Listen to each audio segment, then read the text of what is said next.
Welcome back, my friend. If this story keeps you company tonight, a like helps more than you'd think. It's how these stories find their way to more people like you. Now let's get into it.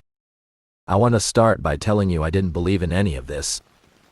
I want that on the record clearly before anything else, because I think it matters to how the rest of this plays out. 19 years hauling freight, most of it out west, teaches you a certain kind of practical skepticism. You hear things. Every trucker who's spent real time on the road has heard things, sitting in a truck stop at 2 in the morning.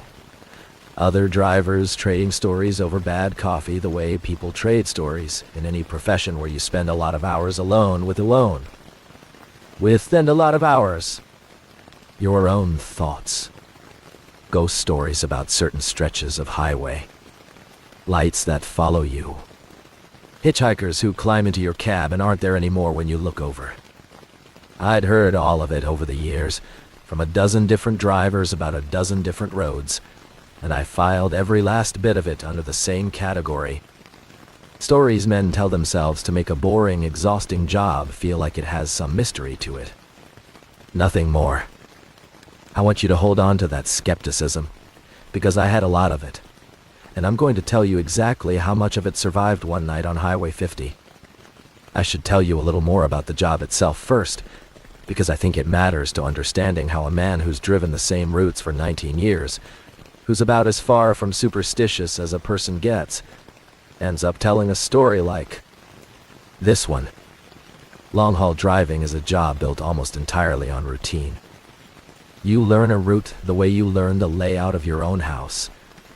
Every curve, every grade, every spot where the wind kicks up hard enough that you feel it pull at the trailer, every truck stop worth stopping at, and every one that isn't. That routine is what keeps you sharp, honestly, more than caffeine, more than anything else. When something breaks that routine, even something small, you notice it immediately, in your gut, before your mind's even caught up to say why. I want you to understand that Highway 50 was, for me, about as routine gets. I'd driven that exact stretch of road more times than I could count over the years. Day runs and night runs both. In every kind of weather that part of Nevada throws at you. From summer heat that makes the asphalt shimmer like water to winter nights. Cold enough to freeze diesel in the lines if you're not careful. Nothing about that road had ever given me a reason to think twice about it. That's important context for what I'm about to tell you.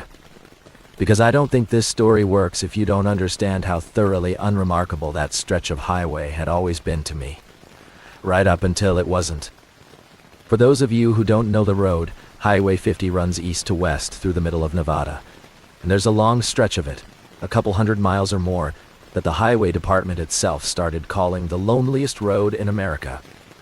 Back in the 1980s, as a marketing thing, believe it or not, trying to turn the isolation into a selling point for tourists who wanted the postcard experience of driving through genuine nowhere. It worked, to some extent. But most of the people driving it for fun are doing it in daylight, in a rental car, with a cooler in the back seat and a hotel booked at the other end. I was driving it at night in a loaded rig on a deadline, the way I'd driven it probably 30 or 40 times over the years without incident. The stretch itself is exactly what the name promises.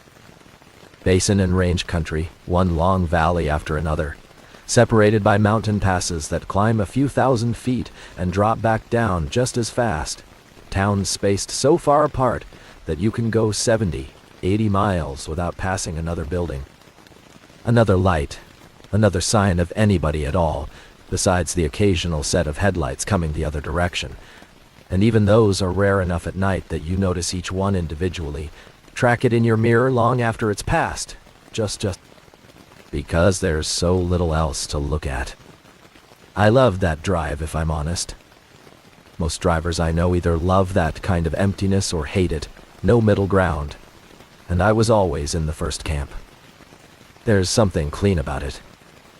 No traffic to fight, No city lights bleeding out the stars, just you and the road and the hum of the engine, and however many hours of open desert stretching out ahead of your headlights. That's how I felt about it, right up until the night I'm about to tell you about. I picked up the load in Salt Lake City, a refrigerated trailer full of produce headed for a distribution center outside Sacramento. Tight deadline, the kind where you don't have a lot of room for delay without the load starting to lose value. Refrigerated freight being what it is. I'd done the run before. Standard route, up through the Utah desert, across the Nevada line, straight through on 50 most of the way before cutting up toward Interstate 80 for the final stretch into California. I fueled up in Ely, a small town about halfway across the state, topped off, grabbed coffee and a sandwich from the truck stop there, checked in with dispatch. Everything routine. It was already dark by the time I left Ely, close to 9 at night, which put me looking at a solid 5, maybe 6 hours of driving through the emptiest part of that stretch before I'd hit anything resembling civilization again on the other side. I remember another driver in the parking lot at that truck stop, an older guy, maybe 60, leaning against his own rig having a smoke, and we got to talking the way drivers do, comparing notes on routes and weather and freight rates, the ordinary shop talk of the job. When I told him I was headed west on 50 that night, he got quiet for a second, and then he said something I brushed off completely at the time, the way you brush off any piece of unsolicited advice from a stranger in a parking lot. He told me there was a stretch out past a particular exit, one he named specifically, where he didn't stop anymore. Not for anything, not even if his own truck was on fire, and that if I saw anybody standing along the shoulder out there any time, after midnight I should keep my foot on the gas and not so much as tap my brakes. I laughed, not meanly, just the reflexive laugh you give a story like that, and asked him what happened out there. He didn't elaborate. He just said, "You'll know if it happens to you. Just don't stop," and ground out his cigarette and climbed back up into his cab, and that was the end of the conversation. I want to be honest that I thought about that exchange for maybe 5 minutes after I pulled back onto the highway, filed it under the same category as every other trucker ghost story I'd ever heard, and mostly forgot about it. I had a deadline. I had music playing low on the radio and a thermos of coffee in the cup holder, and about 500 more miles ahead of me before this leg of the trip was done. I moved me when I was wild. That's what actually occupied my mind for the next couple of hours. Not ghost stories. Logistics. I remember running through the math of the trip in my head the way I always do on a long haul. The kind of mental accounting that becomes second nature after enough years in this job. Fuel remaining. Hours of service remaining before I'd need to log a break. Expected arrival window at the distribution center outside Sacramento, whether I'd make it in time to catch the early unload slot, or whether I'd be sitting in a queue for a couple hours waiting my turn. Ordinary trucking concerns. The kind of thinking that fills up the vast majority of any long night behind the wheel, far more than any ghost story ever does, whatever people who don't do this job for a living might imagine. The truck itself was a decent rig. A few years old, but well-maintained. A company truck I'd been driving for about 2 years by that point, long enough to know its particular sounds, the specific hum of the engine at highway speed, the small rattle a loose piece of trim made over rough pavement that I kept meaning to get fixed and never quite got around to. I mention that because those small familiar sounds are part of what made the rest of that night feel so wrong, later. You know your truck's voice, after enough years in one, the way you know the voice of somebody you live with. You notice immediately when something in that voice changes, even something you can't quite name. The first hour or so out of Eli was completely ordinary, and I want to give that its own space here, because most of any long drive is exactly that. Ordinary. The kind of driving that becomes almost meditative after enough years doing it. Steady speed, steady hum of the diesel, the particular rhythm of watching your mirrors, checking your gauges, letting your mind wander in that loose, half-focused way that long highway miles allow. I remember the sky that night specifically, because it was one of those genuinely spectacular high desert nights. No moon yet. Clear enough that the Milky Way showed up as an actual visible band across the sky. Something you never get to see back where I grew up with all the light pollution. I remember thinking in a completely unremarkable way that this was one of the reasons I still love this job after 19 years. Moments like that, alone on an empty road under a genuinely enormous sky. My CB was mostly quiet that stretch, which isn't unusual out there. Not a lot of other truck traffic on 50 at that hour, compared to the interstates. I caught a brief exchange between two drivers somewhere ahead of me, talking about road conditions through the next pass, nothing unusual, and then long stretches of static and silence in between. It was somewhere around 11:30, maybe 40 minutes past the exit that trucker back in Ely had mentioned by name, that I first noticed the lights. I want to describe this carefully, because I've turned this specific detail over more than almost anything else in the story, trying to find a mundane explanation for it that actually holds up. And I've never quite managed it. Not completely. Off to my left, out across the open valley floor, maybe a mile or more from the road, I saw a light. Just one, low to the ground, a pale yellowish color, roughly stationary, though I want to be honest and say I only caught it in glimpses, because my attention was mostly on the road ahead of me, the way it should be. My first assumption, completely reasonable, was that it was a ranch house, or some kind of remote structure with its porch light on. That's not unusual out there. There are scattered ranches across that whole basin, miles between neighbors, and a single light out in the dark is about the most mundane thing you could see on a drive like that. Except the light moved. Not fast. Not in any way that suggested a vehicle. No accompanying second light, the way headlights come in pairs. No sound I could associate with it over my own engine noise. It drifted, slow, laterally across the valley floor, maintaining roughly the same distance from the road the whole time, for what felt like several minutes before it simply wasn't there anymore. I remember checking my mirrors after that, an old habit, checking to see if maybe it had been some kind of reflection off my own truck, off the trailer, off something inside the cab catching the ambient light wrong. Nothing back there that could explain it. Just empty highway receding into the dark behind me. I want to describe the quiet of that stretch a little more, because I think it matters to understanding how that single strange light managed to unsettle me as much as it did, when on paper it was such a small thing. There's a particular kind of silence you get on a road like that at night. One that has almost nothing to do with actual sound.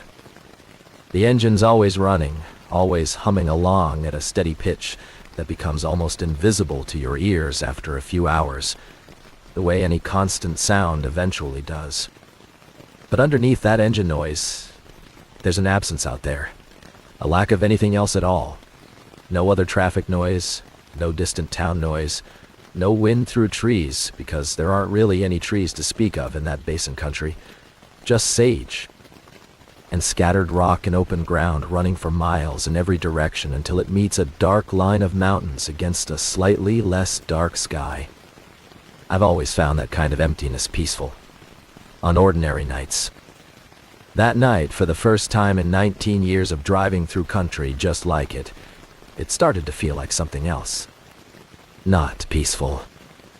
Watchful, maybe, though I want to be careful using a word like that, because I don't want to overstate what I actually felt in that moment, sitting there with one strange light already behind me, and no real evidence yet that anything was actually wrong. I want to be honest that I didn't panic, not at that point. I told myself it was some kind of atmospheric thing. Heat shimmer catching a distant light source, or maybe a vehicle on some dirt access road out across the basin that I just couldn't see clearly enough to identify properly. Reasonable explanations. I kept driving. I want to give real weight to how reasonable those explanations felt at the time, because I think it's important to understanding why I didn't turn the truck around right then and pull off at the nearest town to wait for daylight. Basin and range country plays tricks with light and distance in ways that are well documented, genuinely not folklore, just basic atmospheric physics. Heat differentials near the ground can bend light in strange ways.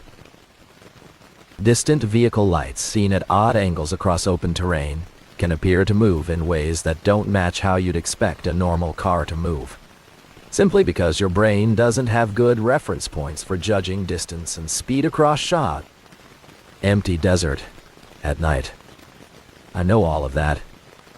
I'd have told you all of that myself, confidently, if you'd asked me about strange lights on a lonely highway before that night. I still believe most of that is true, in general.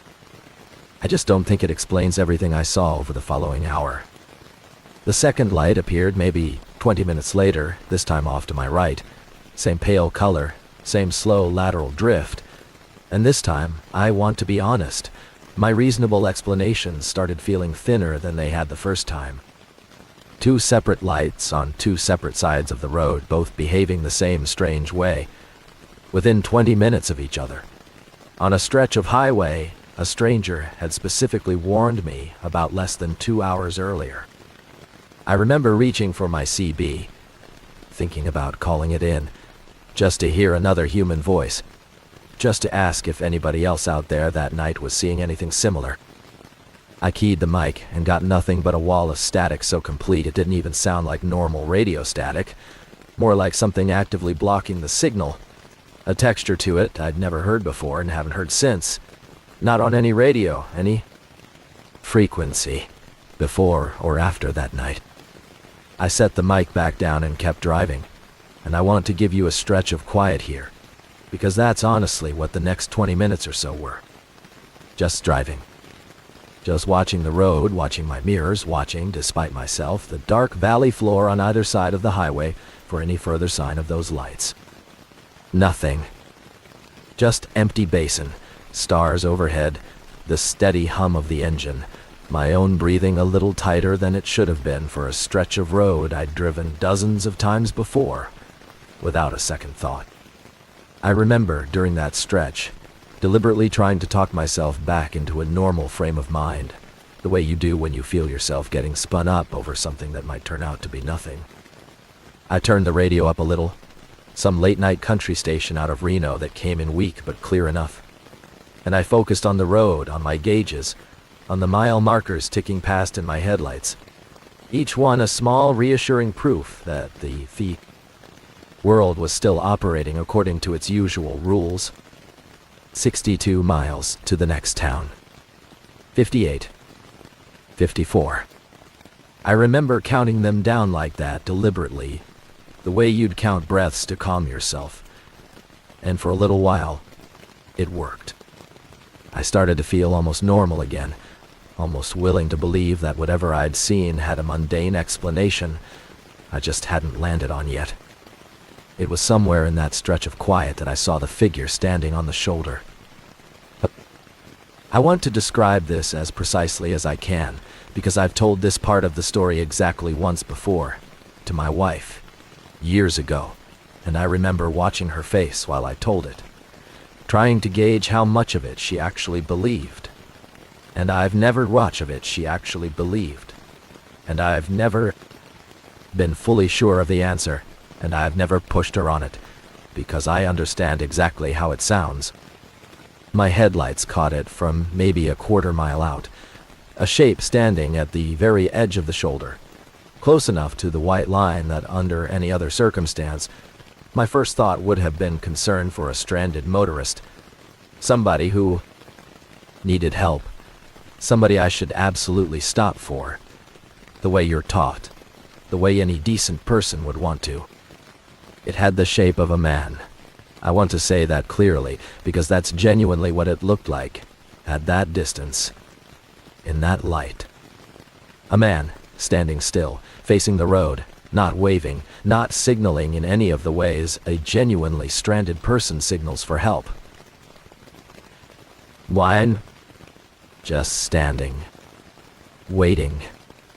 And I thought about that trucker back in Ely, his voice flat and certain, telling me not to stop for anything, not to so much as tap my brakes if I saw somebody standing along that shoulder after midnight. I checked my clock. Melanese. It was 11:58.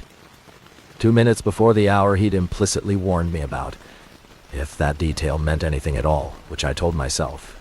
In that moment, it probably didn't. Just a coincidence. Just my mind assembling a pattern out of two unrelated things because I was tired and spooked and driving alone in the middle of nowhere. I did not slow down. I want to be honest that some part of me, the ordinary decent part that's been trained my whole life to stop for someone in trouble, genuinely fought me on that decision. Right up until I got close enough to actually see the figure clearly in my now. Headlights, and that fight ended instantly and completely the moment I did. I'm going to describe what I saw, and I want to say again, clearly, that it was brief. 3, maybe 4 seconds of clear visibility as I passed, at highway speed, which doesn't give you much time to process anything in detail. What I can tell you is what registered in that brief window, and what has stayed with me every single day since. The proportions were wrong. That's the simplest way I can put it. At a distance, in the general shape of a standing man, it had read as ordinary. Up close in the full wash of my headlights, something about the length of the limbs relative to the torso didn't sit right. Some quality of the joints that made my whole body go cold, before my mind had even finished processing why. And the face. I want to be careful here, because I don't want to overstate what I actually saw, which wasn't much, wasn't clear, wasn't anything I could describe with real confidence. What I can tell you is that it turned to track me as I passed, smooth, too smooth, a motion that didn't match the rest of the body's stillness, and that for the fraction of a second our eyes might have met, if eyes is even the right word for what I saw. There was a wrongness to the reflection of my own headlights off that face that I've never been able to shake, a color or an absence of color, that didn't belong to anything alive that I've ever encountered before or since. I did not stop. I did not even lift my foot off the accelerator. I kept my eyes forward on the road, on the white line, on the reflective mile markers ticking past, and I did not check my mirrors again for a long, long time after that, because some part of me, deep and old and completely outside of 19 years of professional training, understood with total certainty that I did not want to know if anything was behind me. I want to tell you about the next 20 minutes, because I think it's the part of this story that's hardest for people to believe. Harder even than the figure on the shoulder, and it's the part I have the least confidence explaining, even to myself. My CB came back to life somewhere in that stretch, the static clearing as suddenly as it had come, and a voice came through, clear, calm, using standard trucker radio protocol, giving a mile marker and asking for a radio check, the ordinary kind of asking for a radio check. Exchange that happens constantly on any long highway drive. It was my own voice. I want to be precise about what I mean by that, because I've turned this over more than any other part of the story, trying to find language honest enough to describe it. It wasn't close to my voice. It wasn't similar.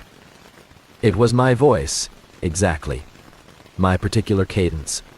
A verbal habit I have of trailing off slightly at the end of a sentence that my wife has teased me about for years.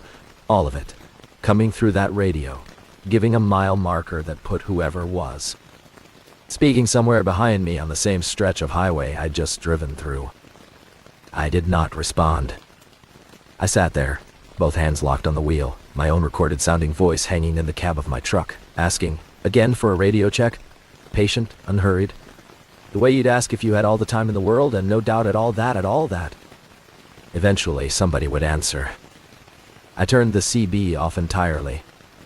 I don't think I've ever turned a radio off that fast in my life, before or since, and I drove the rest of that stretch in a silence that felt, if anything, louder than any noise could have been. I want to describe those next several miles in a little more detail, because they're the part of the night that's hardest to convey without either understating it or making it sound more dramatic than it actually felt from inside the cab. Nothing else happened in the sense of anything appearing, any further lights, any further sound. What happened instead was a kind of sustained physical dread that I don't have great language for. A tightness across my shoulders and the back of my neck that didn't ease for what felt like a very long time. My hands gripping the wheel tighter than then. The actual driving required, my eyes flicking constantly to the mirrors, despite every instinct telling me not to look. I kept my speed steady, deliberately. The same way I imagine Elgin's warning would have made sense to me if I'd ever heard it, though I hadn't, not then. Some old animal part of me understood, without needing to be told, that drawing attention through sudden changes in behavior, speeding, braking, swerving to look, was exactly the wrong instinct to follow. So I didn't follow it. I drove the way I always drove, steady, disciplined, the professional habits of 19 years, carrying me through a stretch of road where every other part of me wanted to do something. Anything, other than sit still and keep moving forward. I want to give you the resolution of that night because there is one, even if it's not a clean one. I made it through the rest of that stretch of Highway 50 without anything further happening, at least nothing I noticed, nothing I can point to with any confidence. The road eventually climbed up through a mountain pass, and I want to describe that climb a little, because it's where I finally started to feel like myself again, incrementally, mile by mile, the way you come back to yourself after any genuine shock.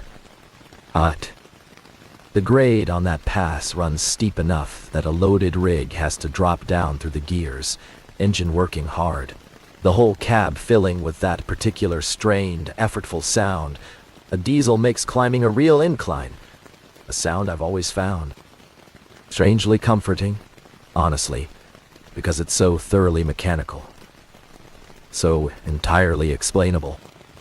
There's no mystery in an engine working hard on a grade. It's just physics, just fuel and combustion and torque, doing exactly what it's built to do. And I remember focusing on that sound, deliberately, letting it fill up the space in my head that had been occupied for the better part of an hour, by the better part of an hour. Things I had no framework for understanding. By the time I crested that pass, the tightness across my shoulders had eased, slightly, enough that I noticed my hands weren't gripping the wheel as hard as they had been. And somewhere on the far side of that pass, coming down into the next valley, I saw the lights of an actual town ahead of me, ordinary electric lights, a gas station sign, a scattering of house lights on a hillside, and I remember something in my chest loosening, physically. The way tension releases after you've been braced against something for a long time without realizing how long. I stopped at that town, even though I was ahead of nothing but my own nerves by that point. Deadline be damned. I sat in the parking lot of a 24-hour gas station under fluorescent light, so bright it almost hurt, and I drank a cup of truly terrible coffee, and I called my wife, even though it was well past 1 a.m. her time, just to hear her voice, just to hear something ordinary say, something ordinary back to me. I didn't tell her everything that night. I told her a little, enough to explain why I sounded shaken. She asked me if I was okay to keep driving, and I told her the truth, which was that I honestly didn't know, but that I didn't want to sit still that close to that stretch of road either, and that I thought moving forward toward California, daylight, was better than sitting still in the dark thinking about what I'd just seen. I told her the fuller version a few weeks later, once I'd had time to sit with it myself, sitting across from her at our kitchen table on a Sunday afternoon, with nothing dramatic about the setting at all, just coffee going cold between us, and all. Sunlight coming in through the window over the sink. I watched her face carefully while I talked. The way you watch somebody's face when you genuinely don't know whether what you're about to tell them will make them worry about your sanity. She didn't say much while I talked. When I finished, she reached over and took my hand and said simply that she believed me, and that she was glad I hadn't stopped. She asked me, practically, the way she asks about most things, whether I'd told the company about it, whether there was a route change I needed to request. I told her I hadn't decided yet. Within a week, I had. I called my dispatcher and told her, without going into the specifics of what had happened, that I needed my route planning to avoid that stretch of 50 after dark going forward, framing it as a personal policy rather than trying to explain the reason behind it. She didn't push for details. In this business, dispatchers hear enough strange requests from drivers over the years that most of them learn not to ask too many questions, as long as the loads still get delivered on time.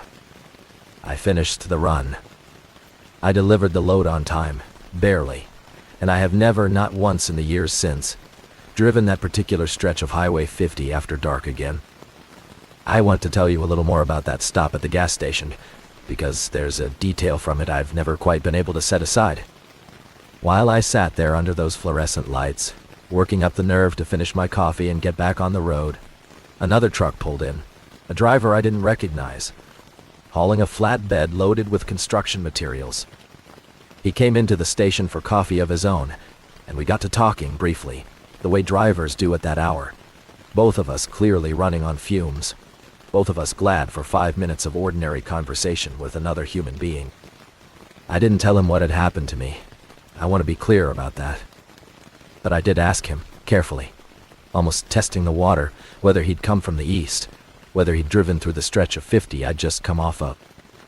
He said he had a couple hours behind me, and when I asked, as casually as I could manage, whether he'd noticed anything unusual out there, any strange lights, anything like that, he went quiet for a second in a way that told me more than any answer he could have given.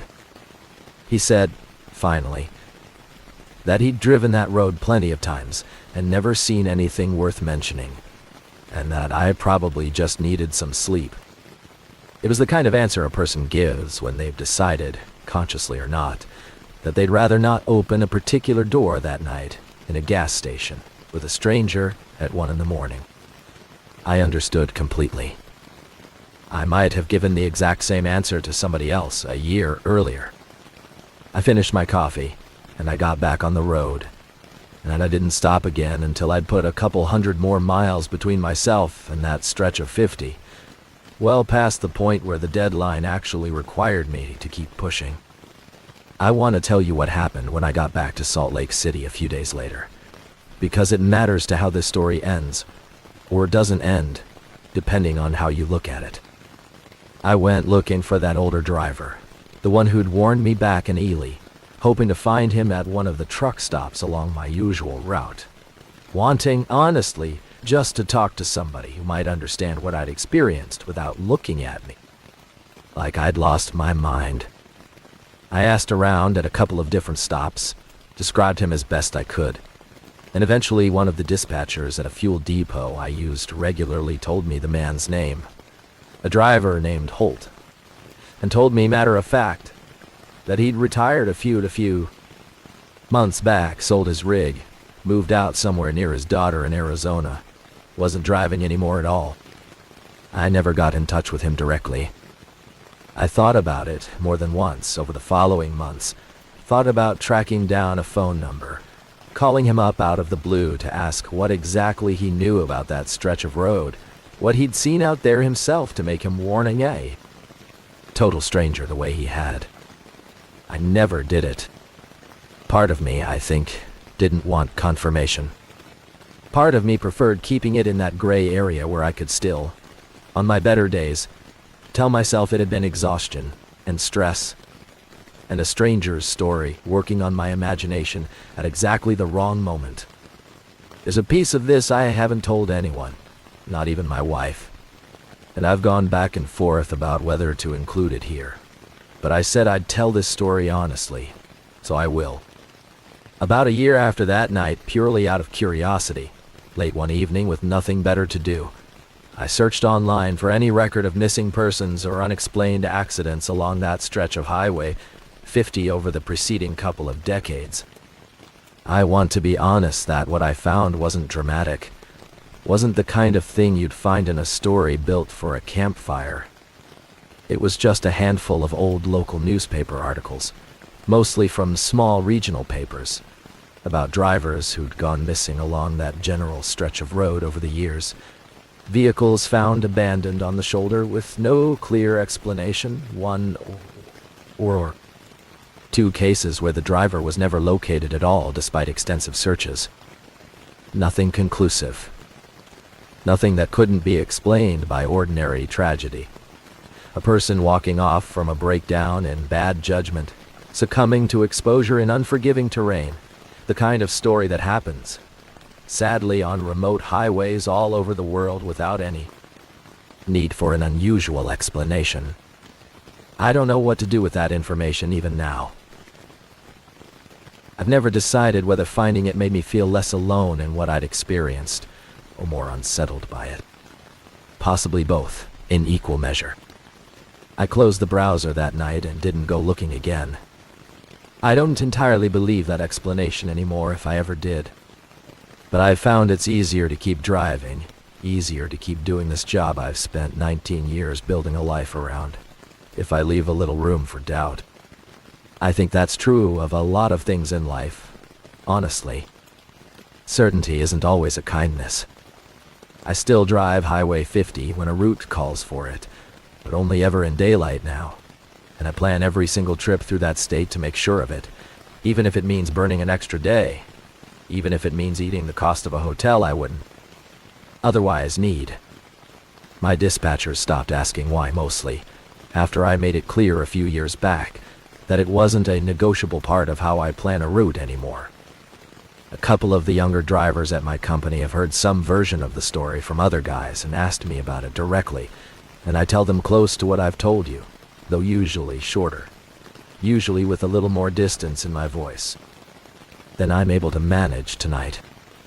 Most of them don't fully believe me. I understand that completely.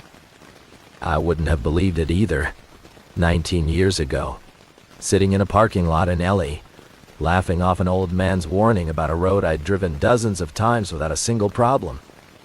There's one young driver in particular, though, a guy named Miguel who started with the company a few years back, who took the story a little more seriously than most.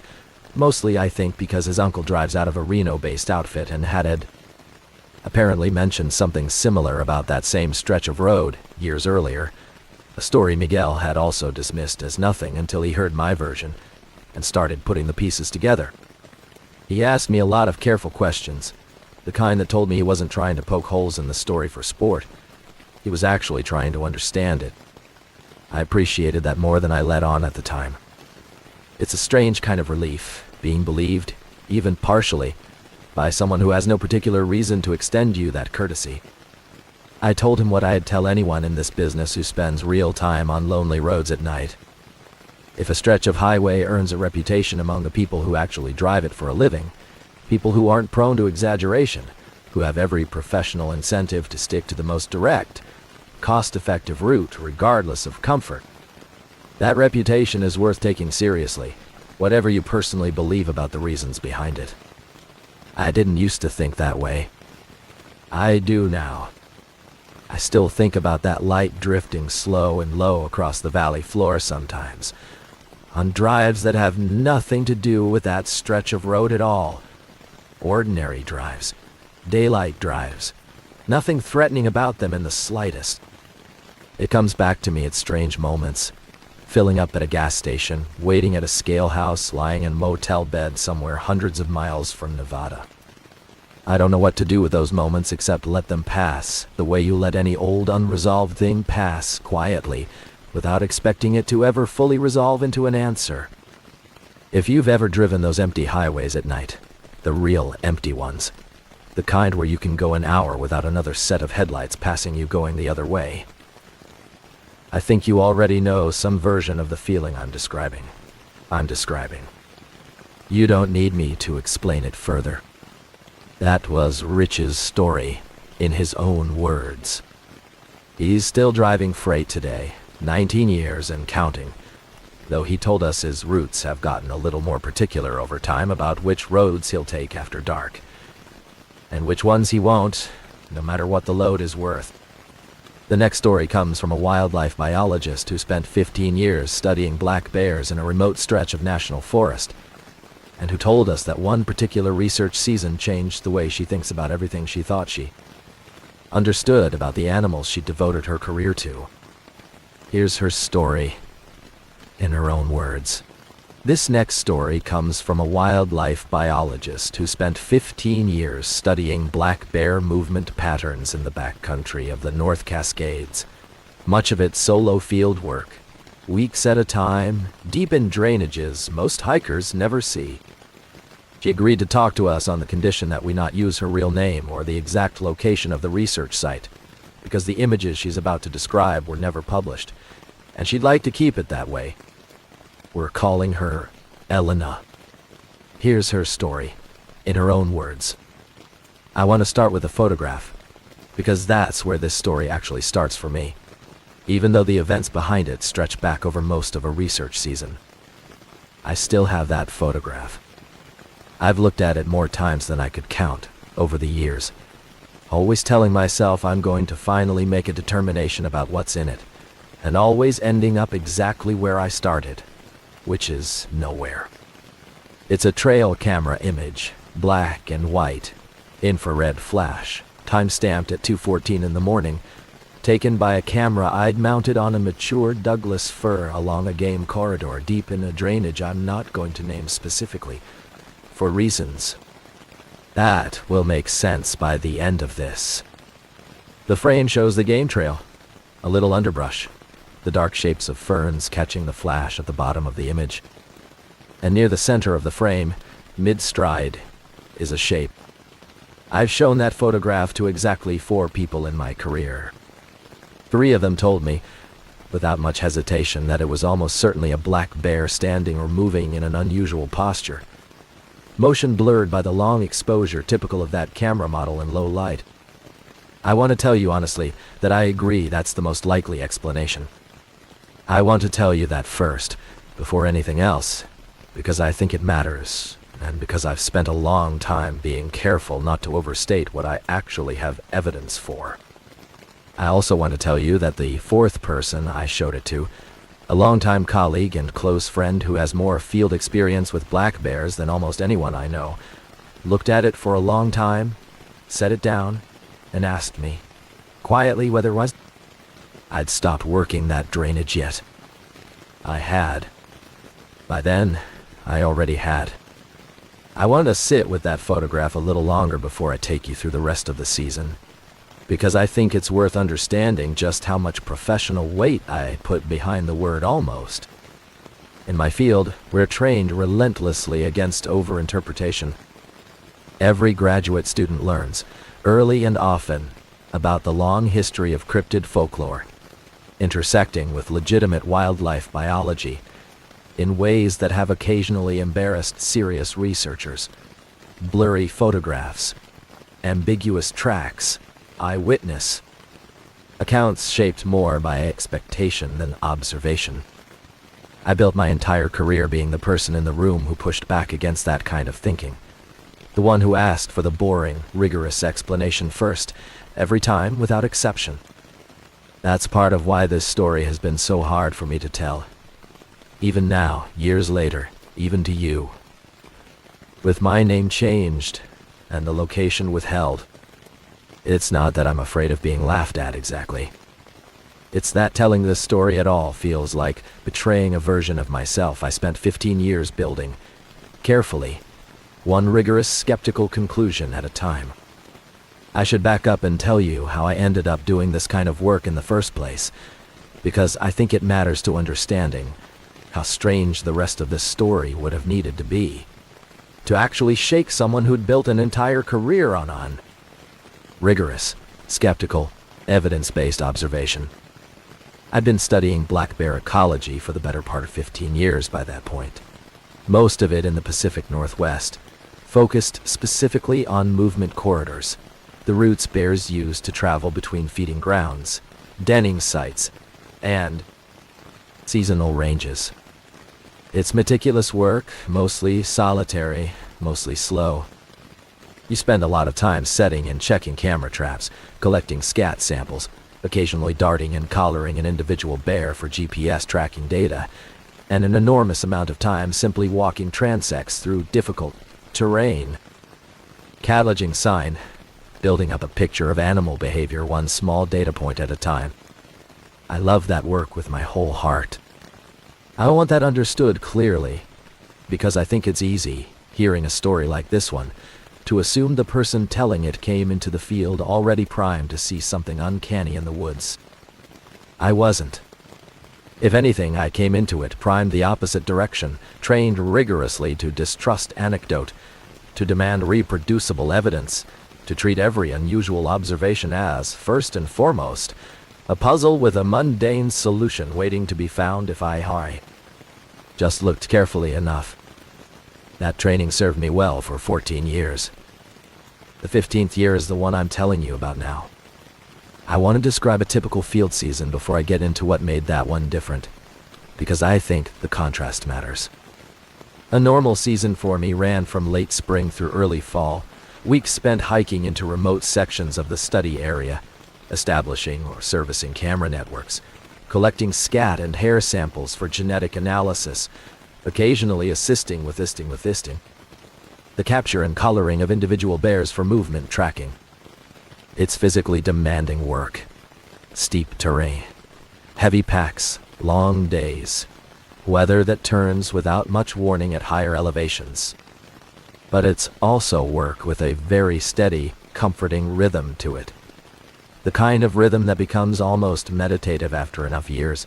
Each day building methodically on the last, each data point another small piece of a much larger picture I'd spent my whole career assembling. I bring this up because I want you to understand that by the time that anomalous drainage started producing strange results, I had an enormous amount of accumulated experience to compare it against. Thousands of hours of fieldwork, tens of thousands of camera trap images from dozens of different locations across multiple seasons. I wasn't a novice mistaking an ordinary phenomenon for something extraordinary. I was, if anything, about as hard a person to fool on this particular subject as existed in that entire research program. The drainage I want to tell you about had been on my research radar for a couple of seasons before that final summer, flagged as a potentially significant travel corridor based on some preliminary sign I'd found there. Claw marks on trees at a height, and pattern consistent with bears marking territory. Well-used game trails. A few promising scat samples. It sat in a remote section of the research area. A full day's hike from the nearest trailhead. Steep-sided, heavily timbered. The kind of terrain that made fieldwork slow and physically demanding, but also, in its own way, deeply satisfying. The sense unway of being somewhere genuinely wild, somewhere most people would never set foot. I set up a network of 8 trail cameras throughout that drainage early that summer. Standard equipment for this kind of study, motion-triggered infrared units mounted on trees at bear-relevant heights along the game trails I'd identified, each one programmed to capture a burst of images whenever its sensor detected movement. The plan was straightforward. Check the cameras every couple of weeks throughout the season, download the data, build a picture of which animals were using that corridor and how often. For the first several checks, everything was exactly what I expected. Black bears mostly, moving through at various times of day, the occasional deer. Once a bobcat that gave me a genuine thrill of excitement, since we didn't have much confirmed bobcat data from that specific drainage before then. Completely ordinary, completely satisfying field data, the kind that makes months of difficult hiking feel worth it. The anomalies started showing up around the middle of July. I want to describe the first one carefully, because on its own, it would have meant almost nothing to me, filed away as an unremarkable oddity. The kind every camera trap study accumulates a handful of over a long enough season. It was a nighttime image from one of the lower cameras in the drainage, time-stamped just after midnight. showing a section of game trail with nothing obviously present in the frame at all. Just the ordinary texture of forest floor and understory, caught in the infrared flash. Except the camera's sensor had triggered, which meant something had moved through its detection zone closely enough, and with enough thermal signature to activate the shutter. An empty-looking frame from a triggered camera isn't actually unusual in this line of work.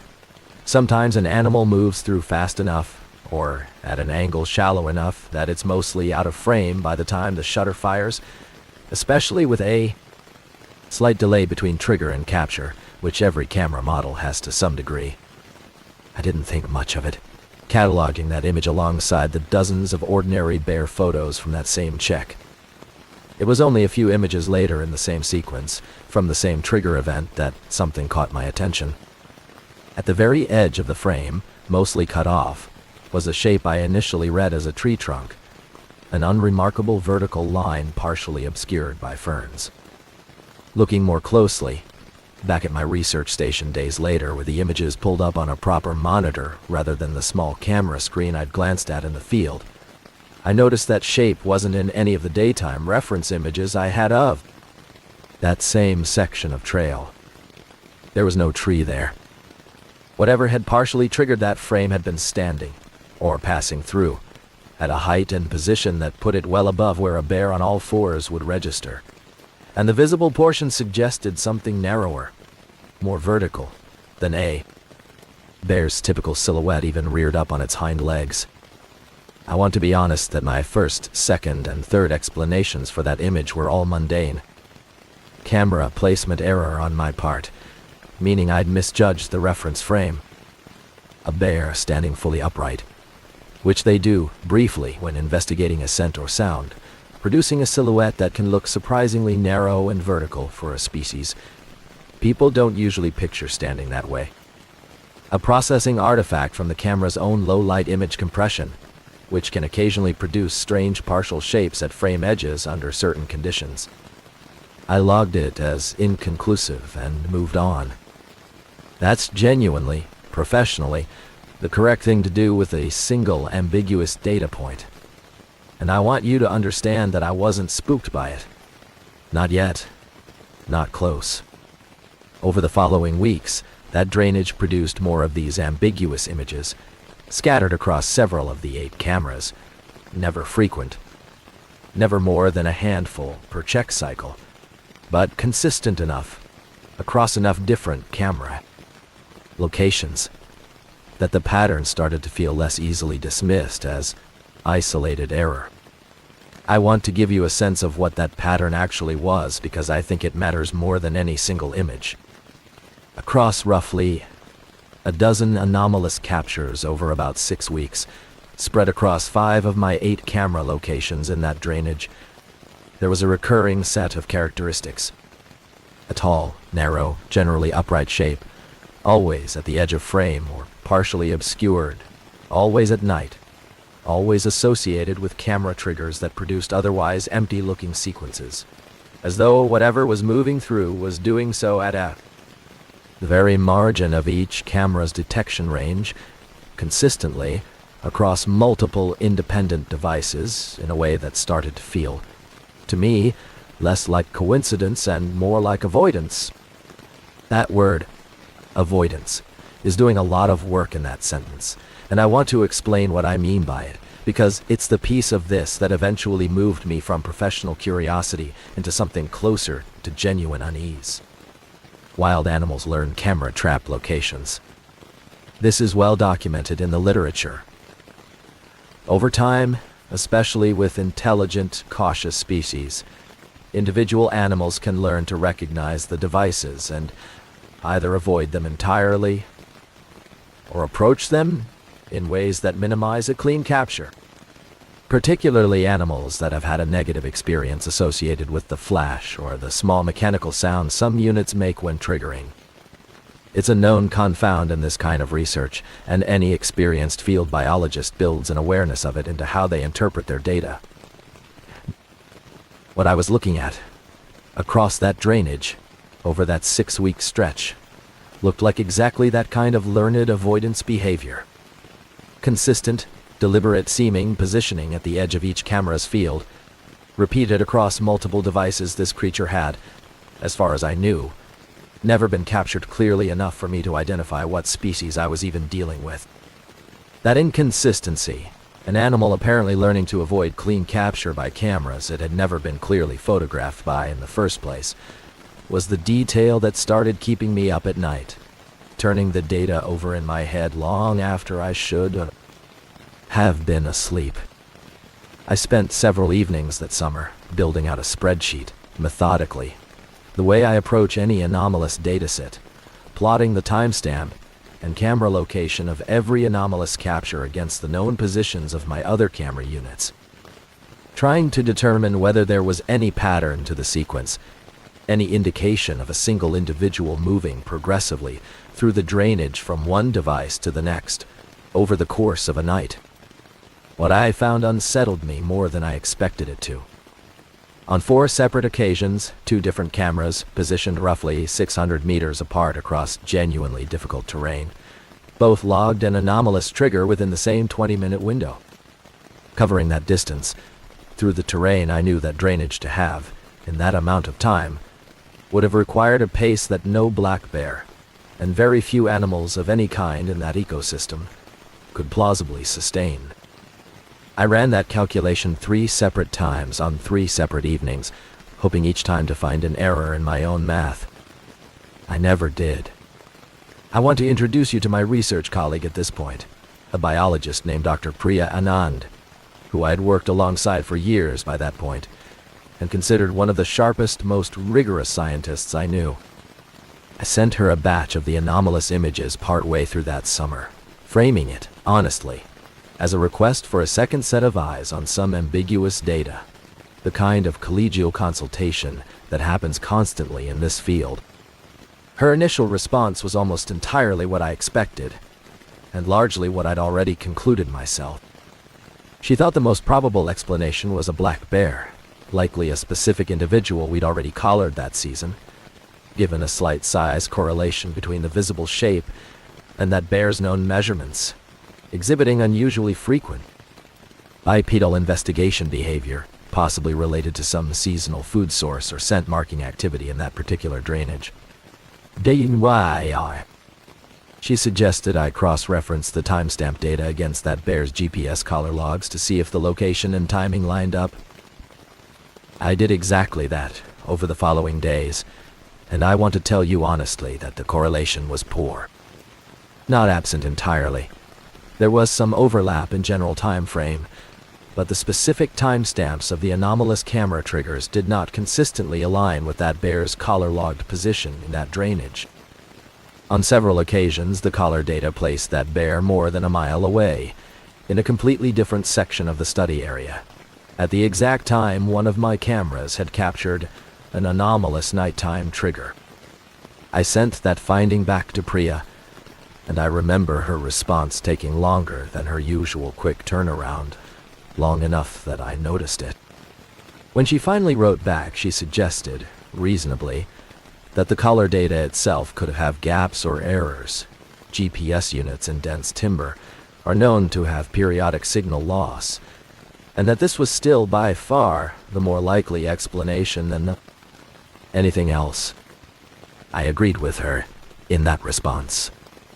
I want to be honest that in private, later that same night, alone at my research station with the data spread out in front of me, I didn't feel nearly as settled about it as my email had suggested. I called Priya directly a few days later, something we rarely did outside of conference calls for grant coordination, and I asked her, more bluntly than I had in writing, whether she genuinely believed the collar explanation, or whether she was offering it because it was the responsible, conservative thing for a colleague to suggest. There was a long pause on the line before she answered, long enough that I remember shifting the phone from one ear to the other, waiting. She told me, finally, that early in her own career, doing field work in a different mountain range entirely, hundreds of miles from where I was working, she'd had one field season with a handful of anomalies she'd never been able to fully explain. Either nothing as extensive as what I was describing, but enough that she understood on some level why I wasn't simply accepting the mundane explanation and moving on. She told me she'd never included those anomalies in any published work, and that she'd never talked about them with anyone else in the department, not once, in over a decade. She said she was telling me now because she didn't want me to feel alone in whatever I was experiencing, but that she also, honestly, didn't have any better explanation to offer me than the ones we'd already discussed. I want to tell you that conversation helped, and it did, in the sense that it made me feel less isolated in my own uncertainty. It also, in its own way, made things worse, because it meant I could no longer fully lean on the comfort of believing that a rigorous enough colleague would eventually talk me out of my own unease with a sufficiently mundane explanation. Priya, of all people, wasn't offering me that certainty. She was offering me company in the not knowing instead. I made the decision, about 2 months into that season, to go back into the drainage myself, overnight, to do a manual check and maintenance pass on the cameras and, honestly, to try to settle my own unease through direct observation. The most basic tool any field scientist has. If something unusual was moving through that corridor, I reasoned, spending a night there myself, watching, listening, paying close attention in a way a fixed camera simply couldn't, would either produce a clear answer or, just as usefully, produce nothing at all, which would itself be informative. I want to tell you honestly that I'd done dozens of solo overnight stays in remote backcountry over the course of my career by that point, and none of them had ever unsettled me the way that particular night did, right from the very beginning, before anything had actually happened yet. I hiked in during the afternoon, reaching the drainage with a couple of hours of daylight left, enough time to check and service 4 of the 8 cameras before dark, replacing batteries, confirming memory cards, making sure everything was functioning properly.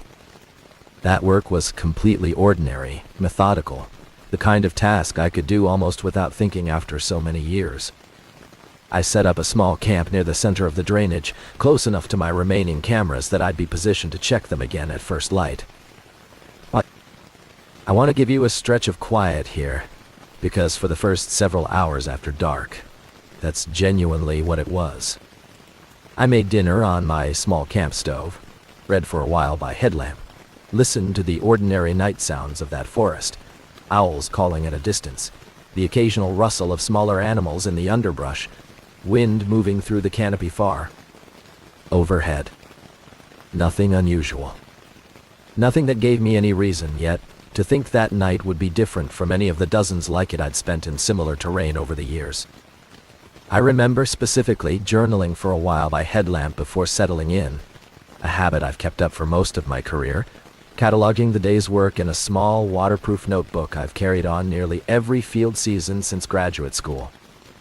I wrote about the 4 cameras I'd serviced that afternoon, battery levels, memory card capacity, a brief note about a promising set of fresh claw marks I'd found on a cedar near the 3rd camera site. Ordinary field notes, the kind I've filled dozens of notebooks with over the years. I remember feeling, at the time I set that notebook aside and settled into my sleeping bag, genuinely calm, looking forward to a productive morning finishing the remaining camera checks. It was somewhere close to midnight. Not long after I'd settled into my sleeping bag, that the forest around my camp went quiet in a way I'd never experienced there before. I want to be precise about what that meant, because I think professionally, I understand the sound ecology of a healthy Pacific Northwest forest at night better than almost anything else in my field, and what I experienced was not ambiguous to me, even in the moment. The baseline nighttime soundscape of that drainage, which I'd recorded and cataloged extensively over multiple seasons as part of a side project on acoustic monitoring, included a fairly consistent layer of insect activity, owl calls at semi-predictable intervals depending on species and season, and small mammal movement through the leaf litter and underbrush. That entire layer went silent within the span of what felt like a couple of minutes. All at once, the kind of collective quiet that in my professional experience typically indicates the presence of a significant predator moving through an area. Something large enough and threatening enough that every smaller species in earshot goes still and waits. I lay in my sleeping bag, completely awake, every sense straining against the dark. And I remember the specific, very physical sensation of my own heartbeat suddenly feeling loud in my ears. The way it does when your body's stress response kicks in, well ahead of your conscious mind, identifying a clear reason for it. I did not hear footsteps. Not at first. What I heard, after several minutes of that unnatural quiet, was breathing.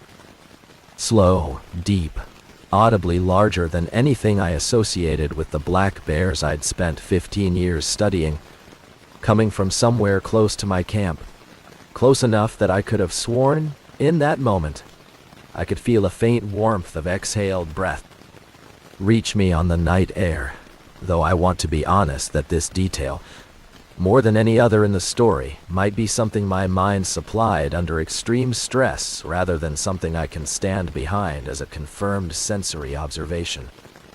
I did not move. Every part of my professional training, everything I knew about not provoking a large animal at close range in the dark, told me that stillness was the correct response, and I held to it with a discipline that, looking back, surprises me even now.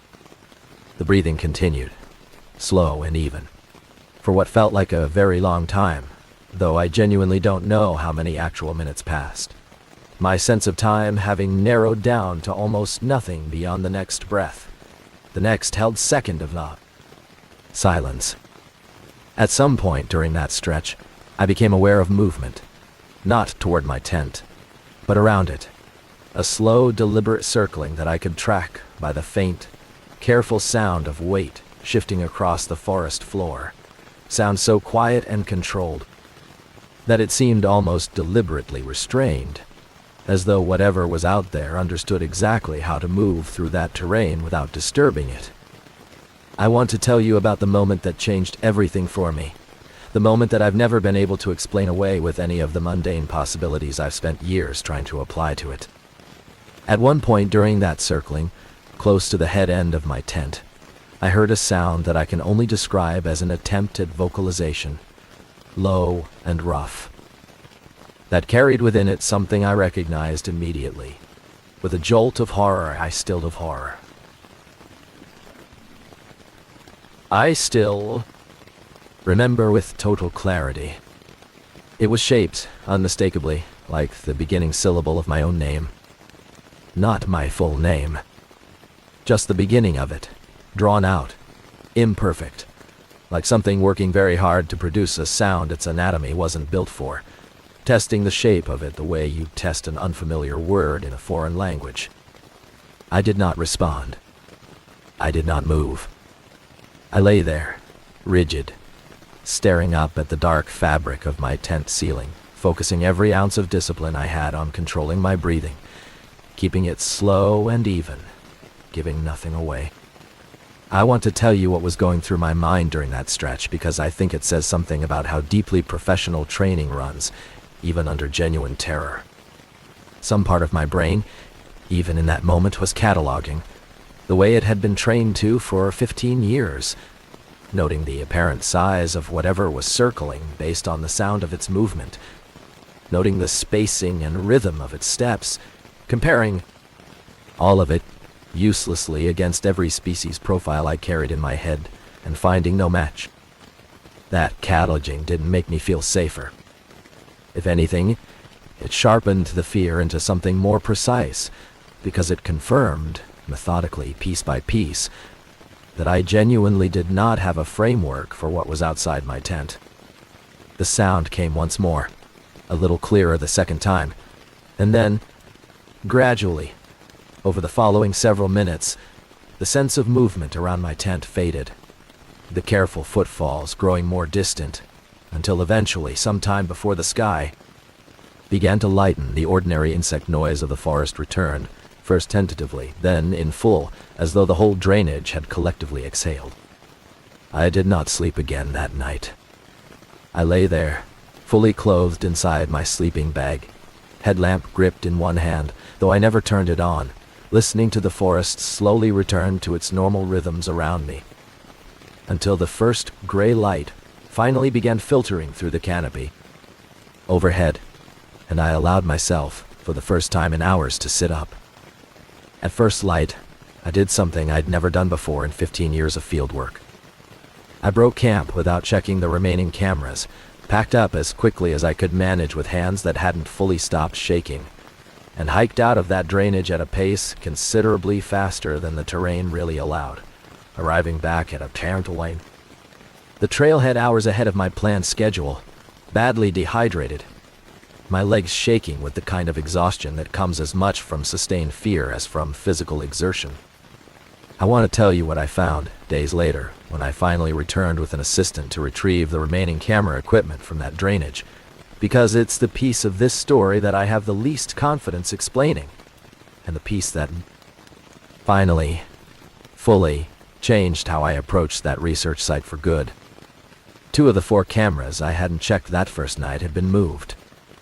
Not knocked down. Not damaged in a way consistent with an animal bumping into a tree-mounted device, which does happen occasionally and produces predictable damage patterns I'd cataloged many times before.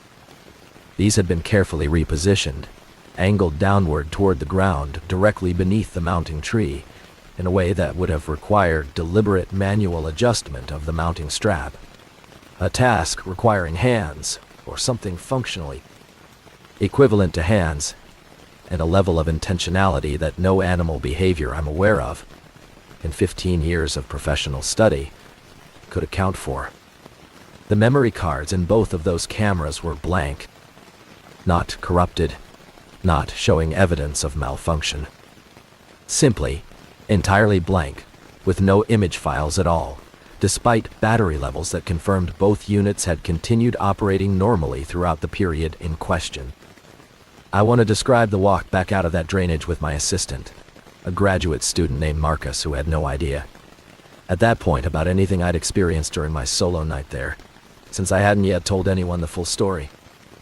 I remember watching him work, methodical and cheerful, completely untroubled by the terrain or the isolation, and feeling a strange, hollow kind of loneliness, watching him move through that same drainage with none of the weight I now carried through it myself. I didn't tell him what had happened. I told him simply that we'd had some equipment issues, that a couple of the cameras needed replacing, and he accepted that without question, the way graduate students generally accept whatever mundane explanation their supervisor offers for it. Logistical hiccup in the field. We finished retrieving all 8 cameras that day, and I made the decision, standing there in that drainage for what I already understood would be the last time, that I would not be returning to that specific site. Not that season. Not ever. Regardless of what the data might have eventually shown us about that potential travel corridor. I logged the decision in my research notes as a site abandonment due to persistent equipment reliability issues. Technically true, in the narrowest possible reading of those words, and left it at that. I want to tell you about getting home after that trip, because it's a small detail, but it stayed with me. I have a partner, a school teacher who has never done fieldwork himself, but has spent 20 years listening patiently to me talk about mine. And he met me at the trailhead that day, alarmed at how early I'd come out, alarmed further once he actually saw my face. I told him a partial version of what had happened, enough to explain my state without going into the full detail I've given you here. He didn't push for more than I was ready to share that first day. He just made me dinner, and sat with me while I ate it, not saying much, which was exactly what I needed. It took me almost 2 weeks before I told him the rest of it, the full account, sitting on our back porch on an ordinary summer evening with absolutely nothing threatening about the setting at all. He listened without interrupting, the way he always does, and when I finished, He asked me one question that I've thought about often since. He asked whether I was safe now, in the present tense, sitting there with him. And I told him yes, genuinely. I believed I was. He accepted that answer, and he's never pushed me to explain more than I've been willing to in all the years since. And he's never once suggested I was imagining things, which I've been more grateful for than I think I've ever properly told him. I want to tell you what happened after that season because I think it matters as much as anything that happened in the field. I never published data from that drainage. I want to be honest that this was a difficult professional decision, because the movement corridor data I did have, setting aside the anomalous images entirely, was genuinely valuable. Exactly the kind of finding that advances our understanding. Blackberry ecology in that region. I ended up quietly folding a limited, carefully sanitized subset of that data into a broader regional study the following year, omitting any mention of that specific drainage's more unusual observations, and citing generic equipment malfunction as the reason for gaps in that particular dataset. I've never fully resolved, in my own conscience, whether that was the right call. Scientifically speaking, I've made my peace with it personally, which is a different thing entirely. I stopped doing extended solo fieldwork after that season, a decision I made quietly, without ever fully explaining my reasoning to my department, framing it instead around general safety best practices, which, on the surface, it genuinely was. I brought on a series of research assistants for all subsequent fieldwork, and I've never once in all the years since spent a night alone in genuinely remote backcountry. Not for research, not for personal recreation, nothing. It's a limitation I've built quietly into the shape of my entire career going forward. And most people who've worked with me since have no idea the specific reason behind it. I still study black bears. I still love this work, genuinely. As much as I ever did. But there's a particular quality of stillness in deep old-growth forest, the kind you only find far from any trail, that affects me differently now than it used to. I notice myself, even now, years later, listening a little more carefully than the situation strictly requires, cataloging the ordinary night sounds of wherever I happen to be, and feeling a small private relief every time I confirm that all of it is present and accounted for. I wanted to tell you about a conversation I had with a newer graduate student a couple of years after that season. Someone who'd heard secondhand that I no longer did solo overnight fieldwork and asked me about it directly, more out of practical curiosity about planning her own research than anything else. I gave her a version of the answer I've given most people over the years, something about general field safety protocols, the statistical risks of solo backcountry work. All of it true, none of it the whole truth. She accepted the answer easily, the way most people do, and went on to plan her own research with a field partner as a matter of course, never suspecting there was a longer story behind my recommendation. I've thought more than once about whether I owe people in my field a fuller warning than that, some acknowledgement that a handful of remote drainages in that range might carry something worth genuine caution beyond ordinary backcountry safety. Concerns. I've never given that fuller warning to anyone, and I'm not entirely sure why, except that I think, on some level, I still don't trust my own account enough to ask other serious scientists to reorganize their research around it. That's its own kind of loneliness, I've come to understand, carrying an experience you can't fully substantiate and also can't fully dismiss. I've shown that one photograph to exactly 4 people, as I told you at the start. I think someday I might show it to a few more carefully, to people I trust to look at honestly, rather than either dismissing it too quickly, or running too far in the other direction. For now, it stays in a folder on a hard drive I don't often open, alongside field notes from that season that I've never included in any published work, alongside a set of GPS coordinates I've deliberately avoided returning to in all the years since. If you ever done real field work alone, deep in country that doesn't see many people, I think you already understand some version of what I'm describing. That particular alertness that never fully switches off, even on the most ordinary of nights. You don't need me to explain it further. That was Elena's story, in her own words. She still works as a wildlife biologist today, though colleagues who've worked with her in recent years say she's notably particular about never conducting fieldwork alone, a policy she's never fully explained, even to her closest collaborators. I want you to close your eyes for a moment. Not literally, not if you're driving or working, but in your mind. I want you to picture a place where the trees are so old and so tall that the sky is just a rumor.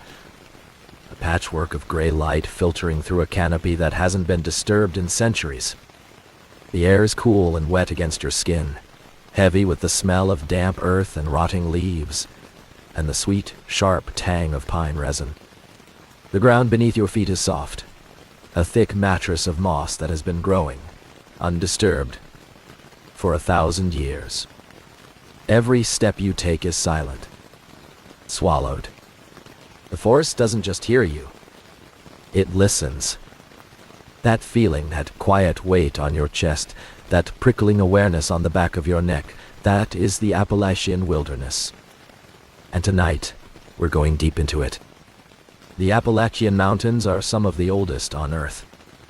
They were ancient before the dinosaurs, worn down by time and weather into the soft, blue-green ridges you see on postcards. But don't let that softness fool you. These mountains are old in the way that a house can be old. They have memories. They have secrets. They have rooms that haven't been opened in a very long time, and things living in those rooms that don't want to be disturbed. The people who grew up in these hollers and hollows, the ones whose families have been here for generations, they know this. They know which trails are safe and which ones aren't. They know not to whistle in the woods after dark.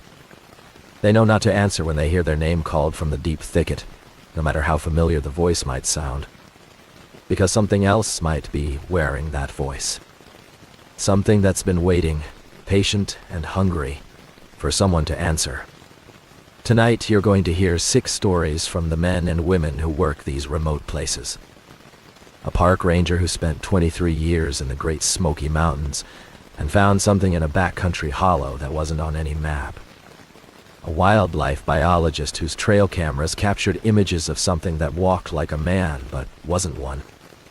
A search and rescue veteran who led a team into the Dolly Sods wilderness to find a missing child and found something else waiting in the dark instead.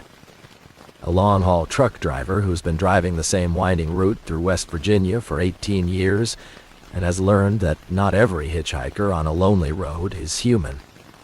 A Cherokee guide who broke the oldest rule of his people and led a client into a hollow his grandfather had warned him never to enter.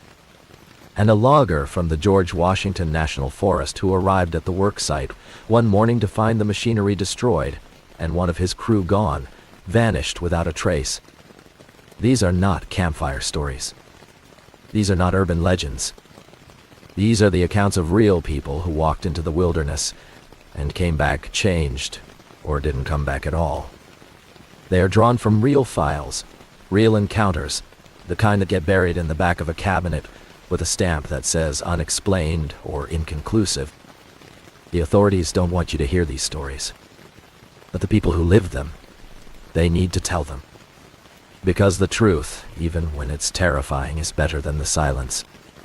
The silence is where the fear grows. So find a comfortable place. Turn down the lights. Let the sound of the rain on the leaves and the wind through the hemlocks be your companion for the next few hours. You're in the Appalachian Mountains now. The fire is burning low. The night is very dark. And the wilderness keeps its secrets. Our first story comes from a veteran park ranger who spent over 2 decades in one of the most remote corners of the Great Smoky Mountains National Park. He was running a routine solo patrol in the Hazel Creek backcountry when he stumbled onto an old trail that wasn't on any official map. Now, It led him to a rotting cabin, hidden deep in a rhododendron-choked hollow. And the thing he found inside that cabin, the thing that breathed in the dark corner and smiled at him with a mouth that was too wide for its face, has haunted every night of his life since. Here is his story. My name is Nathan Hayes, and for 23 years, I wore the uniform of a backcountry ranger in the Great Smoky Mountains National Park. That's a long time to spend in the woods.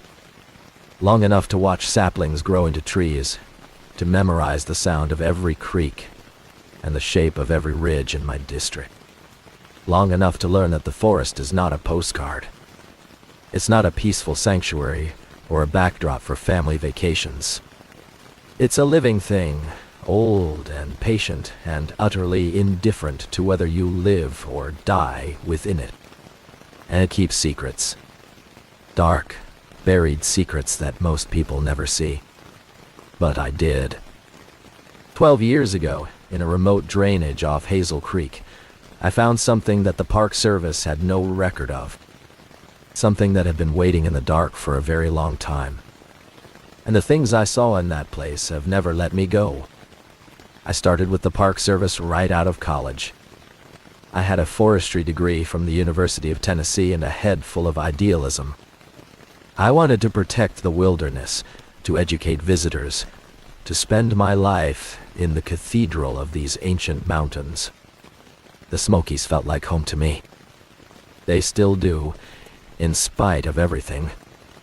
There's a beauty here that gets into your bones. The way the morning mist clings to the valleys like a gray blanket. The way the sugar maples flare orange and red in October, setting the whole mountainside on fire with color.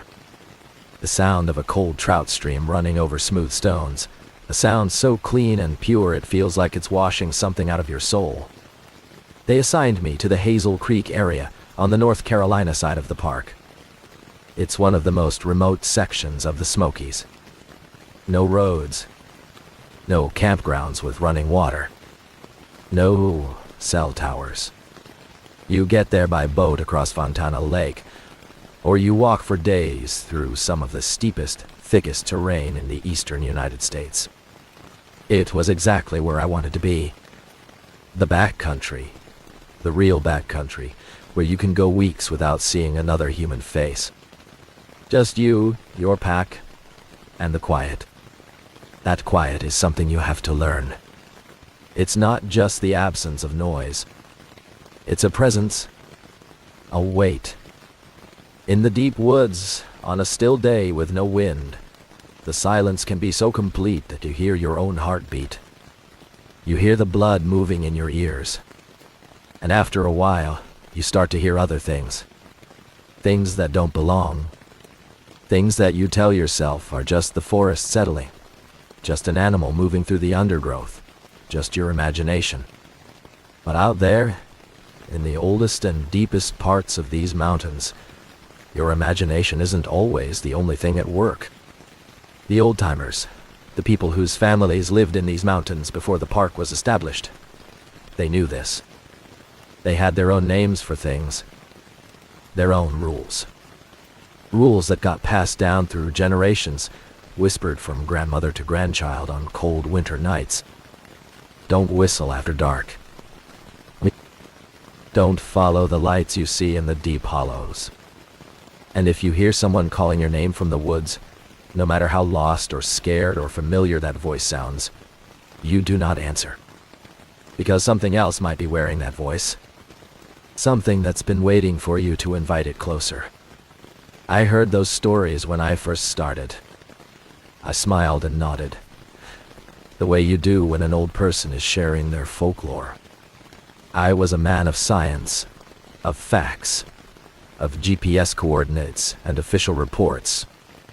I didn't believe in ghost stories. I believed in what I could see and touch and measure. 12 years ago, in the cold, wet October of my 11th year as a ranger, I found a place that changed all of that. A place that wasn't on any map. A place that the forest had tried very hard to hide. I was on a routine 3-day solo patrol, one of the long loops I ran every month to check the backcountry campsites and trails. The weather was perfect for hiking. Cool and crisp, that dry autumn air that carries the scent of cold creek water and fallen leaves. The hardwoods were at peak color, the whole forest a blaze of orange and gold. I had been walking for about 6 hours, following a small tributary of Hazel Creek, up into a drainage I didn't have a name for. It wasn't on my patrol map as a designated area, but I like to vary my routes. Even after 11 years, there were corners of my own district I hadn't fully explored.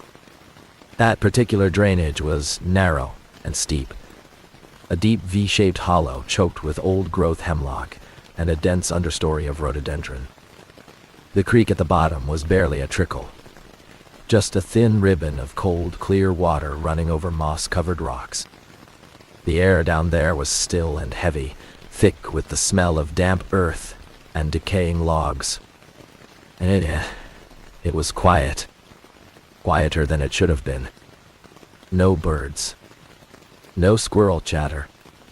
Just the sound of my own boots on the wet leaves and the distant, muffled gurgle of the creek. I remember stopping at one point, looking around and feeling something I couldn't quite name. A prickle on the back of my neck. A sense that I was being watched. I shook it off, told myself it was nothing, just the natural wariness of a man alone in a remote place. But I couldn't shake the feeling that something was different about this hollow. Something was wrong. That's when I noticed the trail. A faint depression in the moss leading up the left bank of the creek and disappearing into a wall of rhododendron. Someone had cut those branches back a long time ago.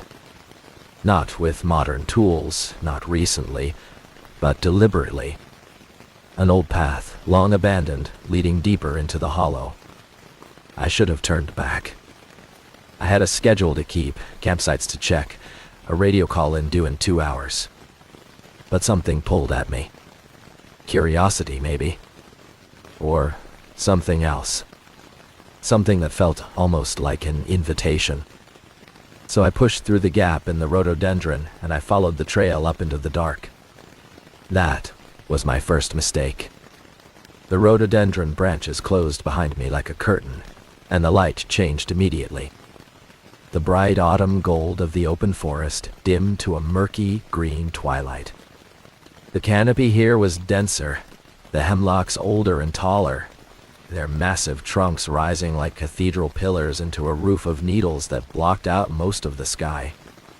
What little light made it through was soft and diffuse, giving everything a dreamlike, underwater quality. The air grew colder too. Not just cooler, but cold in a way that felt unnatural. A damp, penetrating chill that seemed to rise up from the ground itself and seep through the soles of my boots.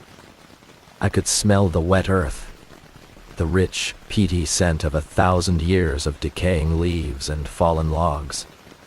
But underneath that was something else. Faint, almost imperceptible, but there. A metallic tang, like the smell of old pennies. Like the smell of blood that had been washed away a long time ago, but never completely disappeared. The trail was barely visible. Just a faint depression in the thick carpet of moss, a suggestion of a path that hadn't seen regular use in decades, maybe longer. It switchbacked up the steep side of the hollow, winding between the hemlocks and around the massive moss-covered boulders that littered the slope. I walked slowly, my boots sinking silently into the soft ground. The only sound was my own breathing, steady and controlled, and the occasional rustle of my pack against a low-hanging branch. I was alert, my senses dialed up in the way they always are when you're off-trail in the backcountry. You'll learn to read the forest. Every broken branch, every disturbed patch of moss, every shift in the pattern of the bird calls. It's a form of attention that becomes second nature after enough years in the wilderness. But this hollow was different. The usual signs weren't there. No deer tracks. No squirrel nests in the trees. No woodpecker holes in the dead snags. It was as if the animals had decided, collectively and long ago, that this particular drainage was not a place they wanted to be. I should have taken that as a warning. I didn't. I was too focused on the mystery of the trail, too curious about where it led and who had made it. After about half a mile of steady climbing, the trail leveled out onto a small bench of flat land, maybe 50 yards across, nestled against the base of a steep rock outcrop. And there, in the center of that bench, half swallowed by the forest, was the cabin. It was old. Older than the park itself, certainly.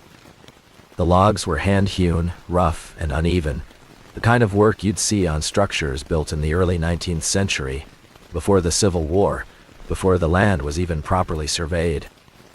The chinking between the logs, a mixture of clay and straw and animal hair, had crumbled away in most places, leaving dark gaps that peered into the interior like empty eye sockets.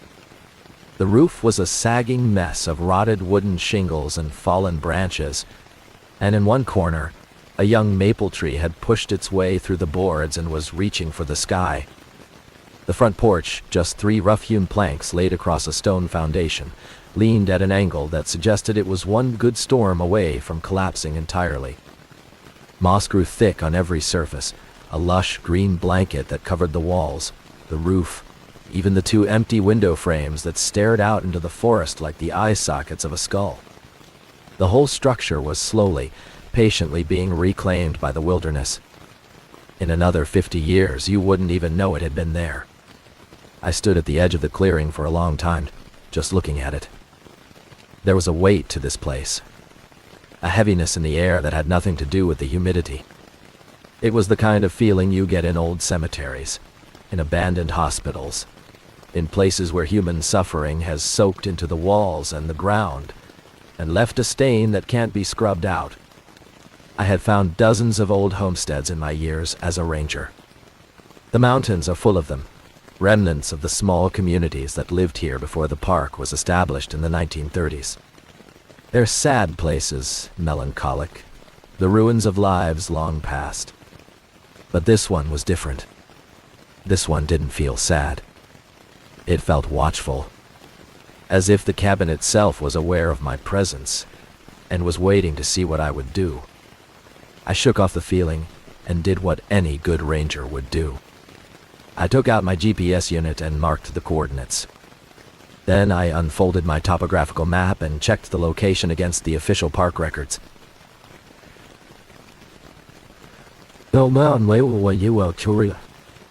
Nothing. No structure was listed in this drainage. No homestead, no hunting cabin, no historical site.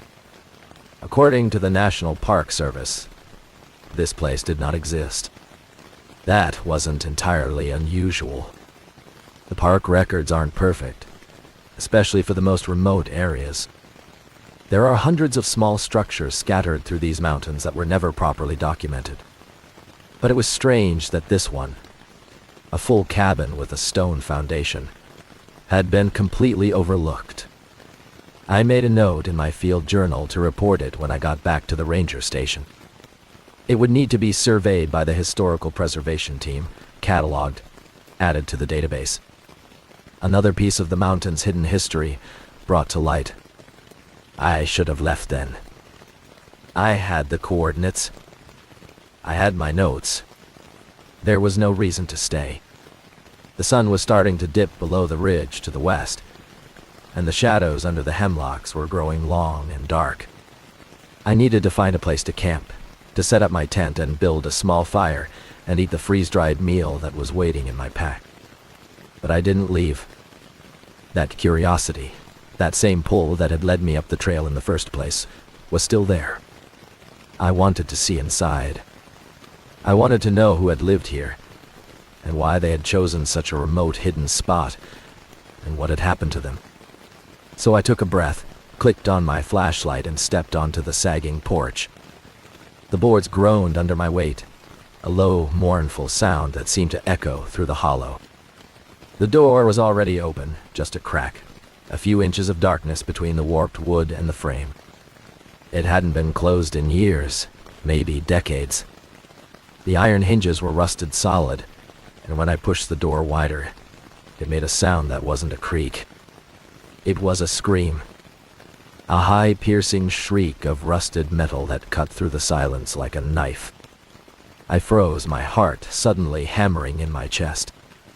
The sound echoed off the rock outcrop and faded into the trees. And then the silence rushed back in, heavier than before. The air that came out of that cabin was cold. Colder than the air outside.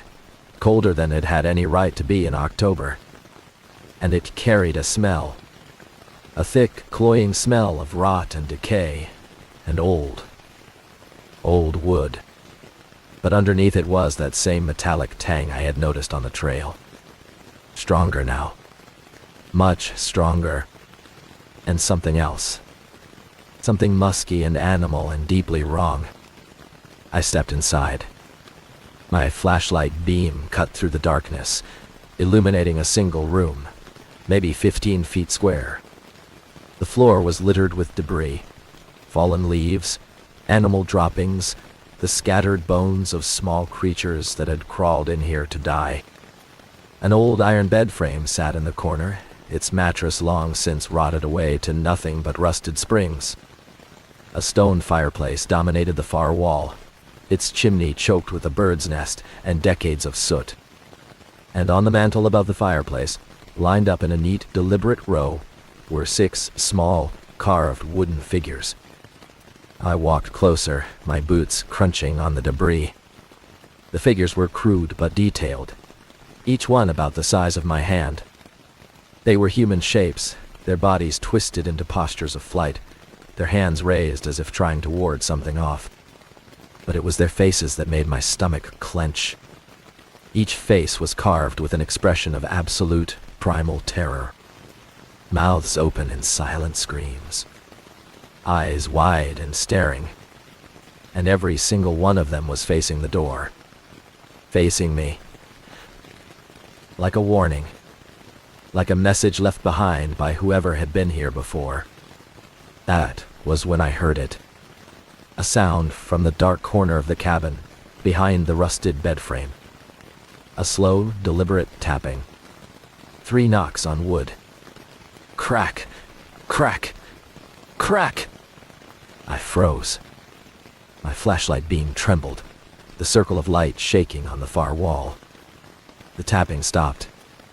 The silence that followed was the deepest, most terrifying silence I have ever experienced in 23 years in the backcountry. It was a listening silence. A waiting silence. And in that silence, from the darkness in the corner, I heard something breathe. The breathing was slow, deliberate. A long, wet rasp of inhalation, followed by an even longer exhalation that seemed to rattle in the darkness like dried leaves scraping across stone. It wasn't the breathing of an animal that had been startled or cornered. It was the breathing of something that was perfectly calm, perfectly still. Something that had been sitting in that dark corner, watching me since the moment I stepped through the door, waiting for me to notice it. My flashlight beam was still pointed at the far wall, frozen in my trembling hand. I could see the circle of light shaking, the edges of it blurring and sharpening with each frantic beat of my heart.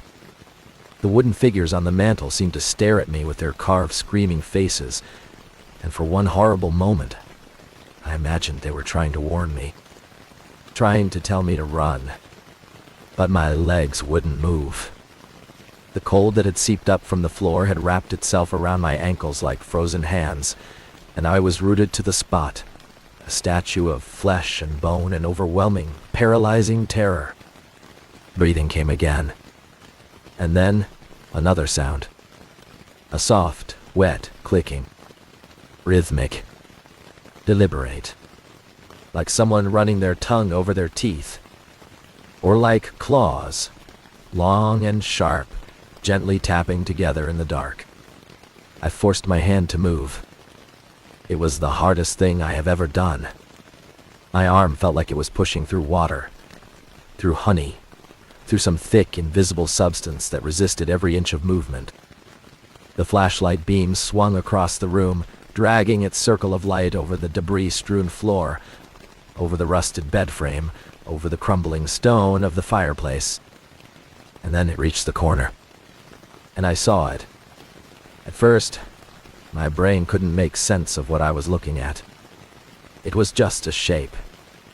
A dark, hunched mass pressed into the corner where the two outer walls met, half hidden behind the iron scrollwork of the bed frame. But as my eyes adjusted, as the beam of light held steady on it, the details began to resolve themselves with a horrible, dreamlike clarity. It was a figure. A human figure. Or something that had once been human. A long, long time ago. It was crouched on its haunches, its knees drawn up to its chest, its long, thin arms wrapped around its shins.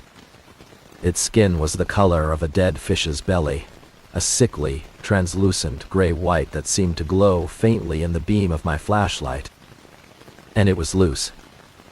Too loose. Hanging in folds and wrinkles, as if whatever was inside it had shrunk over the years, pulling away from the skin and leaving it baggy and ill-fitting. There were patches where the skin had worn through entirely, and through those holes I could see something dark underneath. Something that wasn't muscle or bone. Something that moved. It was naked, or nearly so. A few tattered scraps of what might once have been clothing, a flannel shirt maybe, a pair of rough wool trousers, hung from its bony shoulders and hips, the fabric so rotted and faded that it was impossible to tell what color it had originally been. Its limbs were too long. Its arms, wrapped around its legs, had an extra joint in them, a wrongness of proportion that made my eyes slide away and then snap back, unable to process what they were seeing. Its hands were the worst part. Long, thin fingers, too many joints, each one ending in a thick yellowed nail that curved into a claw. But it was the face that I will never forget. The face that has visited me in 1,000 nightmares over the 12 years since that night. It was a human face, but stretched, elongated, as if someone had taken a clay sculpture of a person and pulled it slowly downward while the clay was still wet. The mouth was too wide, a lipless slash that stretched from one side of the jaw to the other, a dark, wet gash in that pale, sagging flesh. The nose was just two slits, flat against the skull, flaring slightly with each rasping breath. And the eyes were the worst part. They were too large for the face, bulging slightly, and they were completely, utterly black. No whites. No iris. No pupil. Just two pools of absolute darkness that seemed to absorb the light from my flashlight, swallowing it whole and giving nothing back. It was looking directly at me, and it was smiling. The smile was the detail that broke me. It wasn't a snarl. It wasn't a threat display. It was a smile of recognition, of welcome. The smile of someone greeting an old friend who had finally, after all these years, come to visit. I don't remember making the decision to run. I don't remember my legs unfreezing or my body turning toward the door. One moment I was standing there, locked in that horrible, silent staring contest with the thing in the corner. The next moment I was crashing through the cabin door, my shoulder slamming into the rotted wood so hard that the entire frame splintered. My flashlight flew from my hand and spun away into the darkness, its beam cartwheeling wildly through the trees. I didn't stop to pick it up. I didn't stop for anything. I ran. Blind, panicked, headlong through the rhododendron, my arms raised to shield my face from the whipping branches. The darkness was absolute now, a thick, suffocating black that pressed against my eyes and filled my mouth and nose with a taste of wet leaves and decay. I stumbled over roots and rocks, my boots slipping on the wet moss, my pack slamming against my spine with every frantic step. I could hear my own breathing, ragged and desperate, a raw animal sound that didn't seem to belong to me. And behind it, behind the pounding of my heart and the crashing of my footsteps, I could hear something else. Footsteps. Not human footsteps. A strange, loping rhythm. 4 beats, then 2. 4 beats, then 2. As if whatever was chasing me couldn't decide whether to run on all 4s or on 2 legs, and was switching between the 2 with a sickening liquid ease. The rhythm was faster than mine. Much faster. And it was getting closer. I could feel it behind me. Not just hear it, but feel it. A cold pressure at my back, a sense of something reaching for me with those long, clawed fingers, the tips of them brushing against the fabric of my pack, getting closer and closer and closer to the back of my neck. The clicking sound was right behind my left ear now, that wet, rhythmic tapping of claws, and underneath it, a new sound. A voice. Low and rasping and ancient, like stones grinding together at the bottom of a deep well. It wasn't speaking words. It was just making sounds. Mimicking sounds. It was mimicking my own panicked breathing, the ragged gasps and sobs that were tearing from my throat. It was learning me. Practicing me. Getting ready to wear my voice the way it wore its loose, ill-fitting skin. I burst through a wall of rhododendron, and suddenly the ground disappeared beneath my feet. I was falling, tumbling down the steep side of the hollow, my body slamming into rocks and roots, my pack ripping free from one shoulder. I landed hard at the bottom, the impact driving the air from my lungs in a single, explosive gasp. I don't know. I lay there for a moment, stunned, the world spinning around me, the taste of blood in my mouth. And then I heard it. The thing had stopped at the top of the slope. It wasn't following me down. It was just standing there at the edge of the drop, looking down at me with those black, empty eyes. And it was making a new sound now. A sound that was worse than the breathing, worse than the clicking, worse than the mimicry. It was laughing. A low, guttural, choking sound that echoed through the hollow and faded slowly into the silence of the trees. I pulled myself to my feet. My ankle screamed in protest, a sharp, stabbing pain that meant a sprain at best, a fracture at worst. I didn't care. I limped and stumbled down the creek bed, following the thin ribbon of cold water as it wound its way down the hollow. The moonlight was faint, barely filtering through the dense canopy, but it was enough. Enough to see the shapes of the trees, enough to avoid the largest rocks and the deepest pools. I didn't look back. Not once. I could still feel it watching me, its eyes boring into my back, its laughter still echoing in my ears. But the further I went, the fainter the feeling became, until finally, after what felt like hours but was probably only 20 minutes, I stumbled out of the rhododendron tunnel and onto the main trail. The moonlight was brighter here, the sky open above the trail, the stars cold and sharp in the blackness. I collapsed against the trunk of a massive old hemlock and slid down to the ground, my chest heaving, my lungs burning, my entire body shaking with a combination of adrenaline and cold and pure, primal terror. I listened. The forest was silent. No footsteps. No clicking. No breathing but my own. The thing had stopped at the edge of the hollow. It hadn't followed me onto the main trail. It was as if there was an invisible boundary there, a line that it either couldn't or wouldn't cross. I sat there for a long time, my back against the rough bark of the hemlock, my injured ankle throbbing, my torn and bleeding hands clutching my knees. I had lost my flashlight. I had lost my GPS unit, torn from my belt somewhere during the fall. My pack was hanging from one shoulder, the other strap snapped clean through. I was a mess.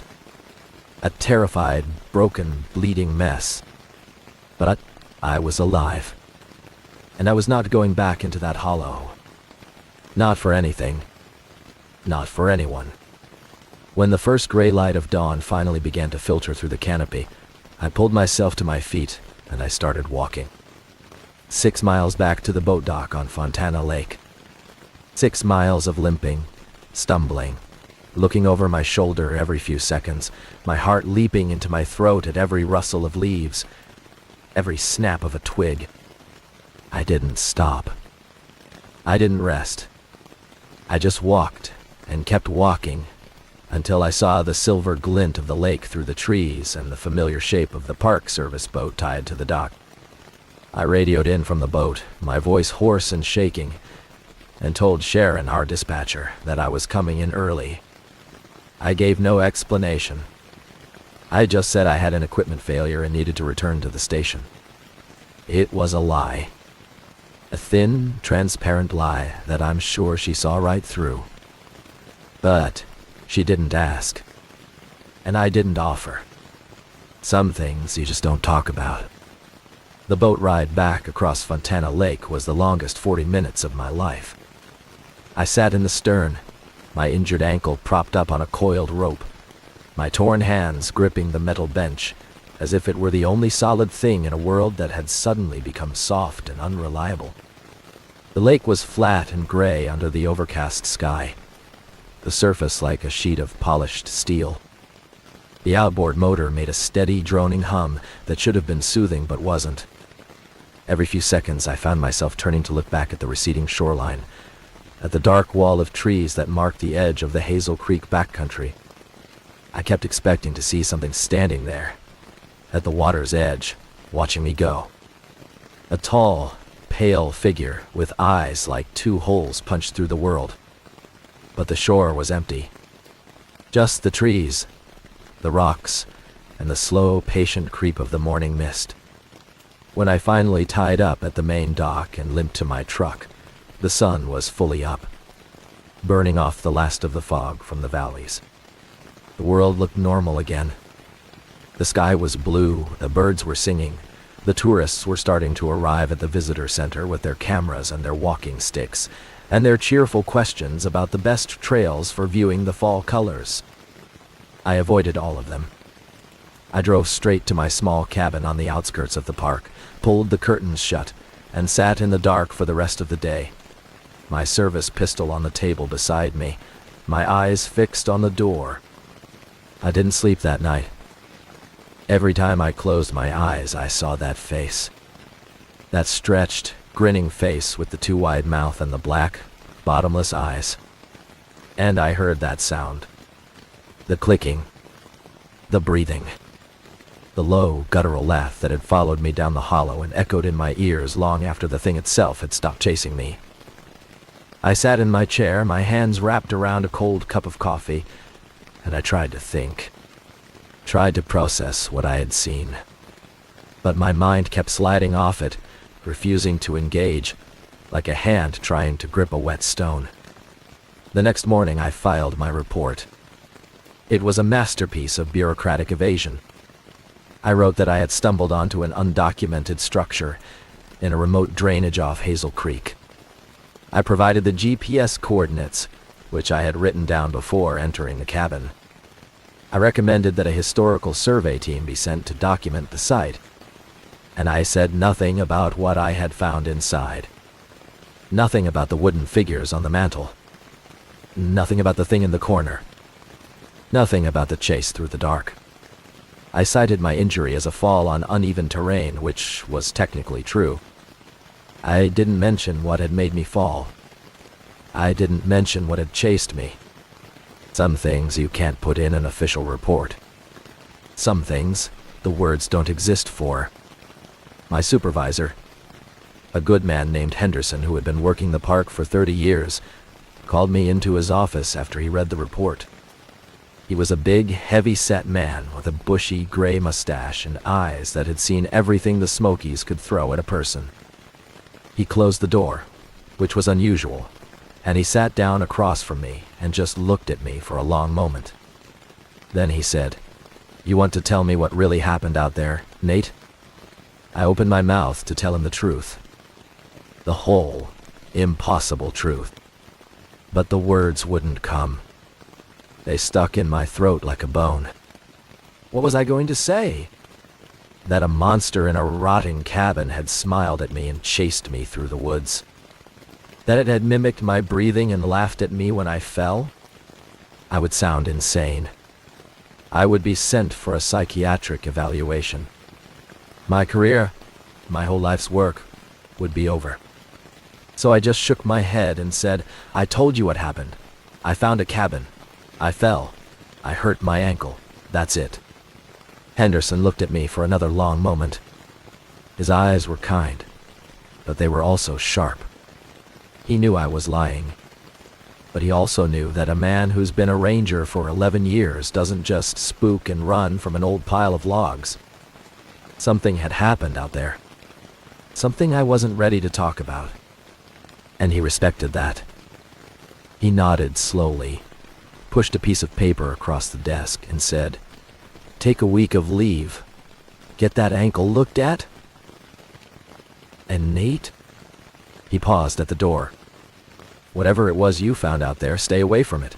You hear me? Stay away." I nodded. But I didn't stay away. Not entirely. Over the next few weeks, I started digging. Quietly. Carefully. I went through the park archives, the old historical records, the oral histories collected from the families who had been displaced when the park was established.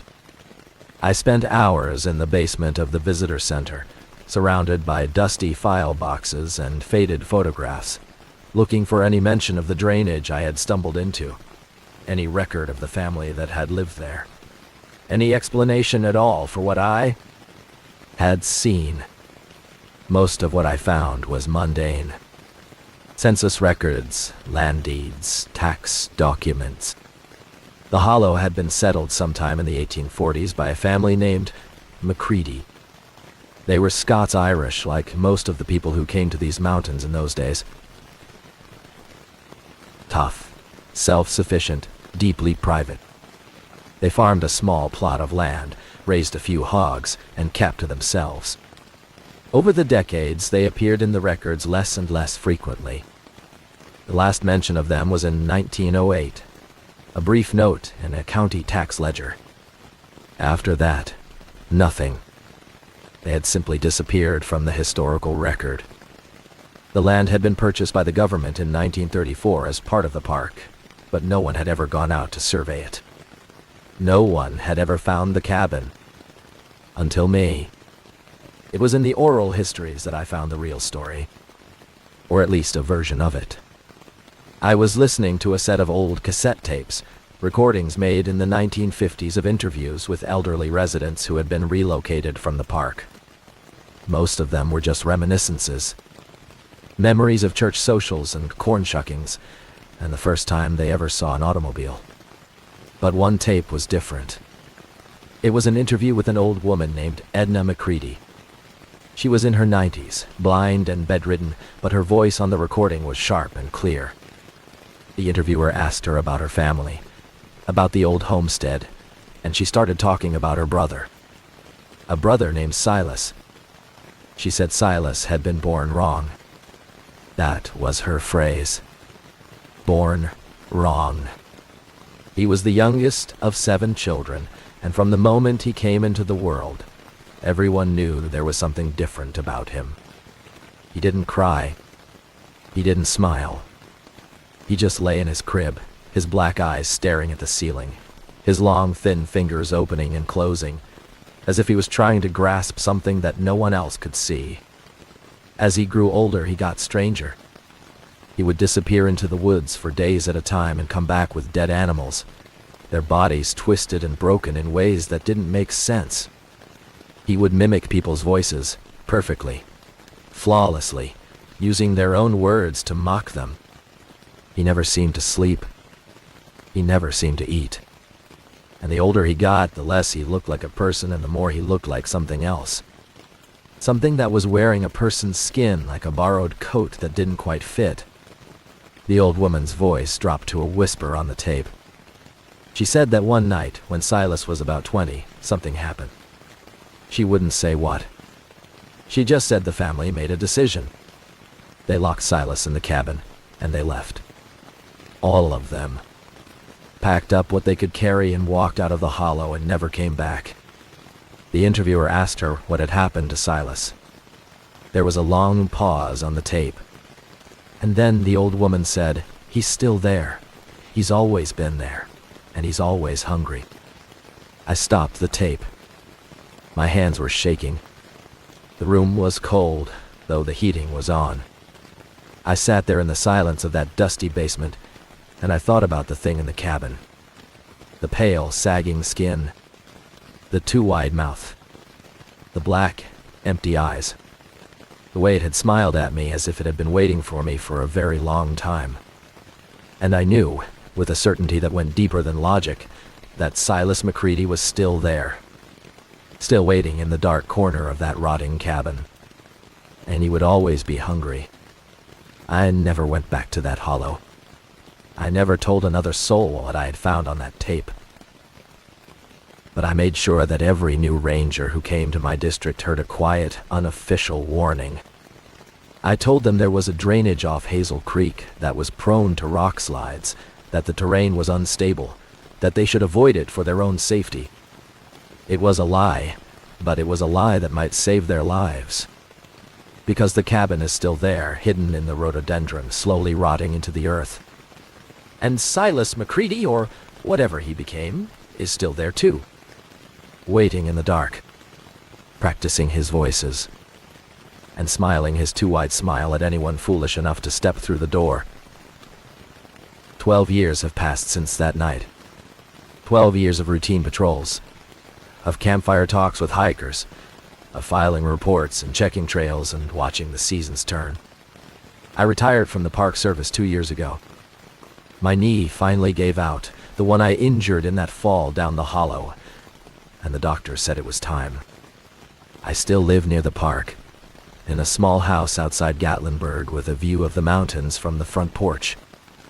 On clear days when the light is right, I can see the blue-green ridges folding into the distance, ridge after ridge after ridge, stretching all the way to the horizon. It's beautiful. It's always been beautiful. But I don't look at those mountains the same way anymore. I know what lives in them now. I know what waits in the deep, dark places where the maps go blank and the trails fade into nothing. I never told my wife about what happened in that cabin. I never told my colleagues, not even the ones I trusted most. The only person who ever came close to knowing was Henderson, my old supervisor, and he never pressed me on it. He just gave me that long knowing look whenever the subject of remote patrols came up, and he made sure my assignments kept me on the main trails, away from the deep backcountry. I think he understood on some level that I had seen something out there that couldn't be explained in any official report. Something that had changed me. The cabin is still there, I'm sure of it. I check the record sometimes out of a morbid curiosity I can't quite shake. No historical survey team has ever been sent to that drainage. The GPS coordinates I filed in my report have been quietly lost, buried in the system under layers of bureaucracy and paperwork. Part of me wonders if that's intentional. If someone higher up in the Park Service knows about the cabin and has deliberately kept it off the books. Or maybe it's just the forest doing what the forest does. Swallowing things. Hiding them. Keeping its secrets close. I've thought a lot about Silas McCready over the years. About what he was, or what he became. The old woman on the tape said he was born wrong. That's a phrase you hear sometimes in these mountains, applied to children who are different in ways that people don't have words for. But I don't think Silas was born wrong in the way she meant. I think something happened to him, something that changed him from the inside out. Maybe it was the isolation of that deep hollow, the years of silence and darkness pressing in on a mind that was already fragile. Maybe it was something older, something that had been living in those woods long before the McCreadys ever built their cabin. Something that found a lonely, strange boy and decided to wear him like a coat. I don't know. I don't think I'll ever know. But I know what I saw. The pale, sagging skin. The black, bottomless eyes. The two-eyed smile that wasn't a threat but an invitation. And I know that whatever Silas McCready became, he is still there. Still waiting in the dark corner of that rotting cabin. His long fingers clicking together in the silence. His borrowed voice practicing the names of anyone foolish enough to walk through the door. Since that night, I've developed a few habits that have stayed with me. Small things. Things that most people wouldn't notice. I always lock my doors at night, even though I live in a safe town where no one locks their doors. I don't answer if I hear someone calling my name from a distance, not until I can see their face clearly and confirm who they are. And I never, ever go into the deep backcountry alone anymore. When I was still working, I always made sure I had a partner with me on any patrol that went off the main trails. I told people it was because of my knee, because I was worried about falling again. But the truth was simpler and darker than that. I didn't want to be alone in the quiet. I didn't want to hear something breathing in the dark and have no one else there to confirm that I wasn't imagining it. The last time I went anywhere near Hazel Creek was 3 years before I retired. It was a routine trip, a boat ride across the lake to check on a reported campsite violation. I brought a young ranger with me, a kid named Martinez who had just joined the service and was eager to learn the backcountry. We did our work, wrote our citations, and were heading back to the boat when I felt it. That prickle on the back of my neck. That sense of being watched. I stopped on the trail and looked up at the ridge to the north, at the dark, forested slopes that hid the entrance to that nameless drainage. And for just a moment I thought I saw something moving up there. A pale shape, slipping between the trees, too tall and too thin to be a person. It was gone before I could focus on it, just a flicker of movement in the corner of my eye. Martinez asked me if I was okay. I said I was fine. I said it was nothing. But I walked a little faster the rest of the way to the boat, and I didn't look back. Not once. Here's the thing about the wilderness that most people don't understand. It's not empty. It's not just trees and rocks and streams. It's full of things that were here before us and will be here after we're gone. Old things. Patient things. Things that don't fit into our categories or our field guides or our official reports. The National Park Service exists to preserve and protect these places, to make them accessible to the public, to educate people about the natural world. And that's good work. Important work. But the people who run the Park Service from their offices in Washington, they don't know what the rangers on the ground know. They don't know about the trails that don't appear on any map. The sounds that don't match any known animal call. The places where even the birds won't sing and the deer won't go. Every park has them. Every forest. Every stretch of wilderness from the Smokies to the Sierras.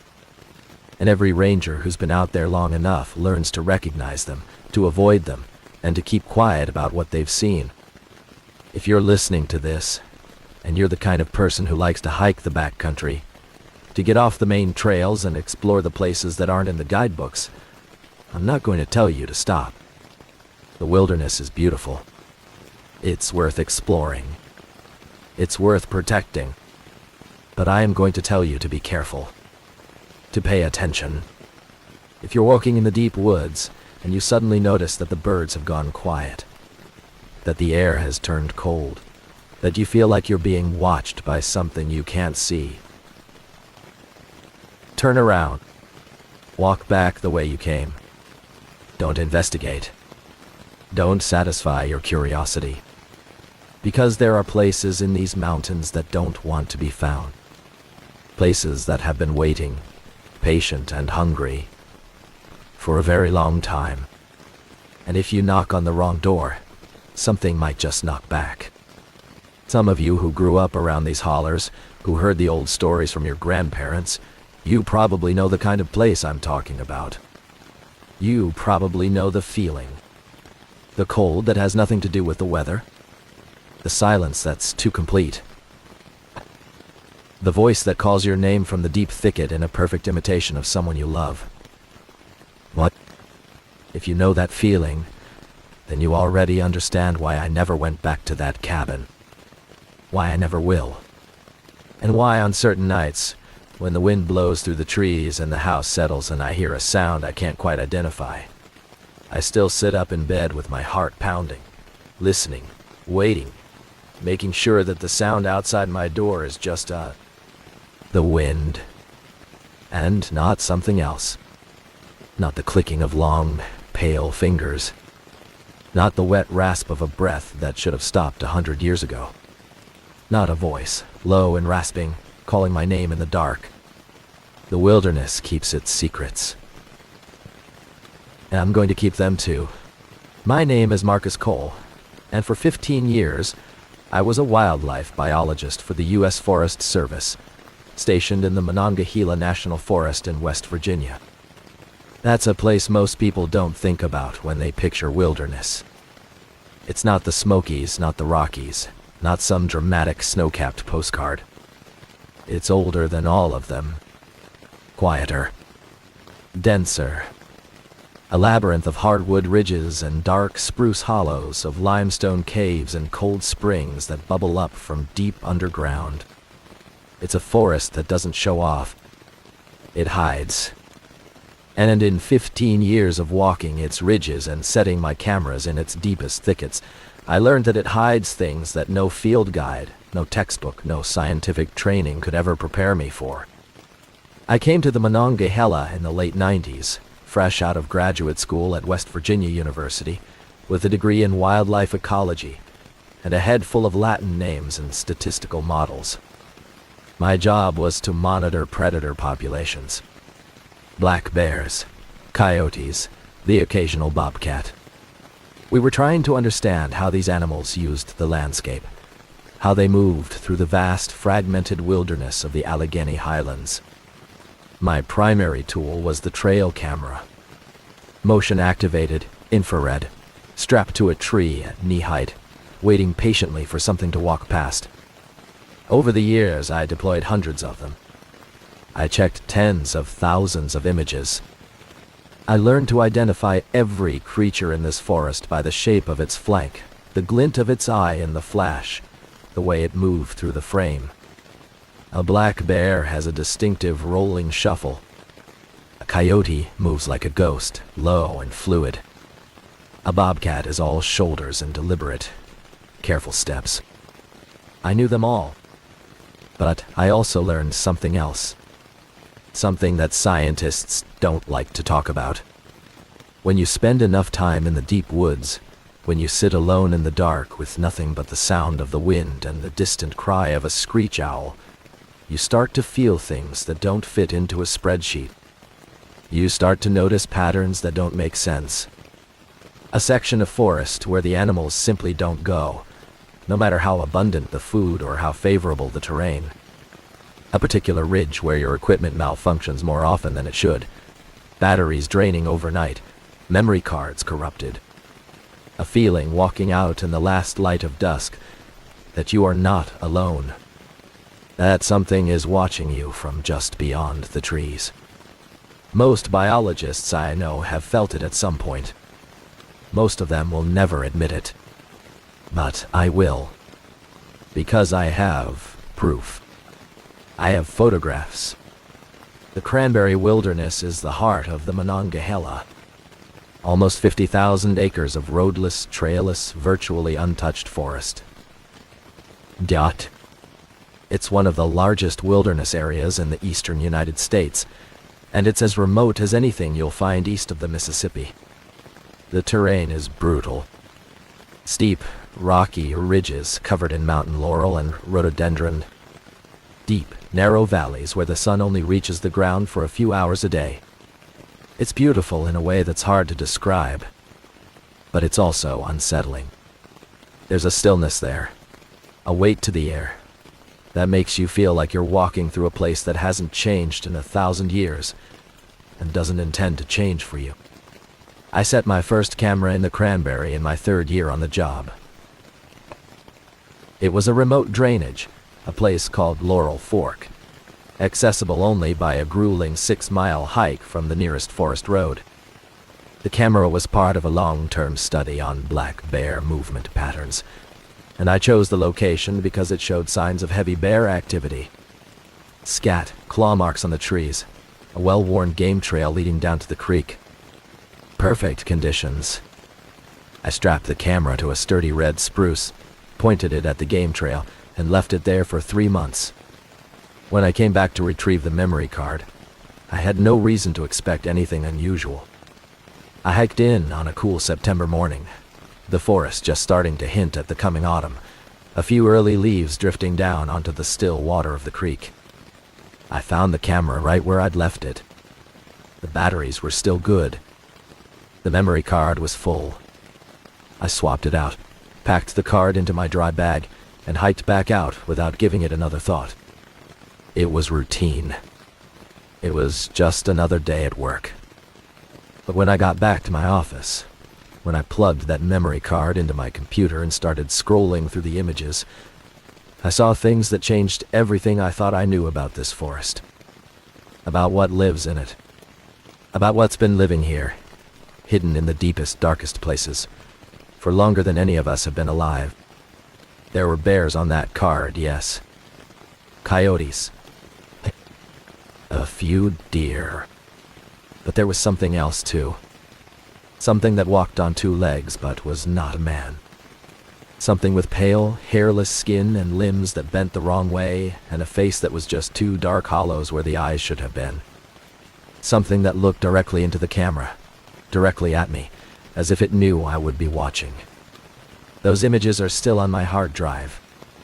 I've never shown them to anyone.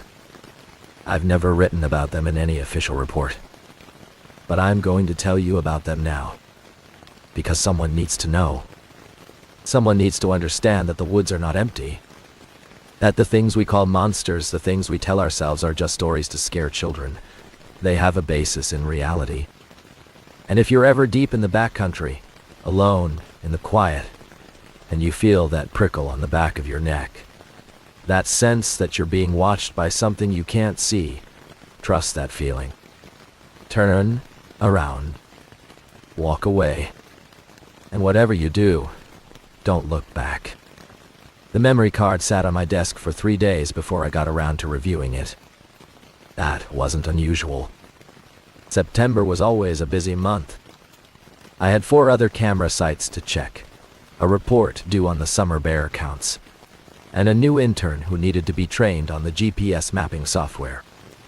The card from Laurel Fork went into the pile with the others, a small plastic square in a Ziploc bag, labeled with the site code LF7 and the date. I didn't think about it again until a rainy Tuesday afternoon when I finally cleared my schedule and sat down to process the backlog. My office was a small, windowless room in the back of the ranger station, cluttered with topo maps and field guides and stacks of old reports.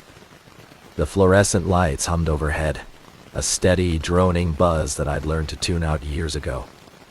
The rain was coming down in sheets outside, drumming on the metal roof and blurring the windows. It was the kind of day that made the forest feel very far away, even though it was right outside the door. I inserted the card into the reader and opened the folder. The images loaded in a grid, hundreds of them, each one a frozen moment in the life of the forest. I started scrolling, my eyes moving automatically over the familiar patterns. Squirrel.lr. Deer. Deer. Raccoon.a. Deer. A black bear sow with 2 cubs, their fur glossy and dark in the infrared flash. Another bear, a big male, his shoulder hump pronounced, his head lowered as he sniffed the ground. I made notes in my spreadsheet as I went, logging each sighting with the timestamp and species code. It was tedious, methodical work, the kind of thing I'd done 1,000 times before. Then I stopped. My finger, which had been tapping the arrow key in a steady rhythm, froze in place. I was looking at an image that didn't fit. It was time-stamped at 2:47 a.m., about 3 weeks after I'd set the camera. The infrared flash had illuminated a section of the game trail, the tree trunks glowing white against the black background. In the center of the frame was a white-tailed deer, a doe, caught mid-stride.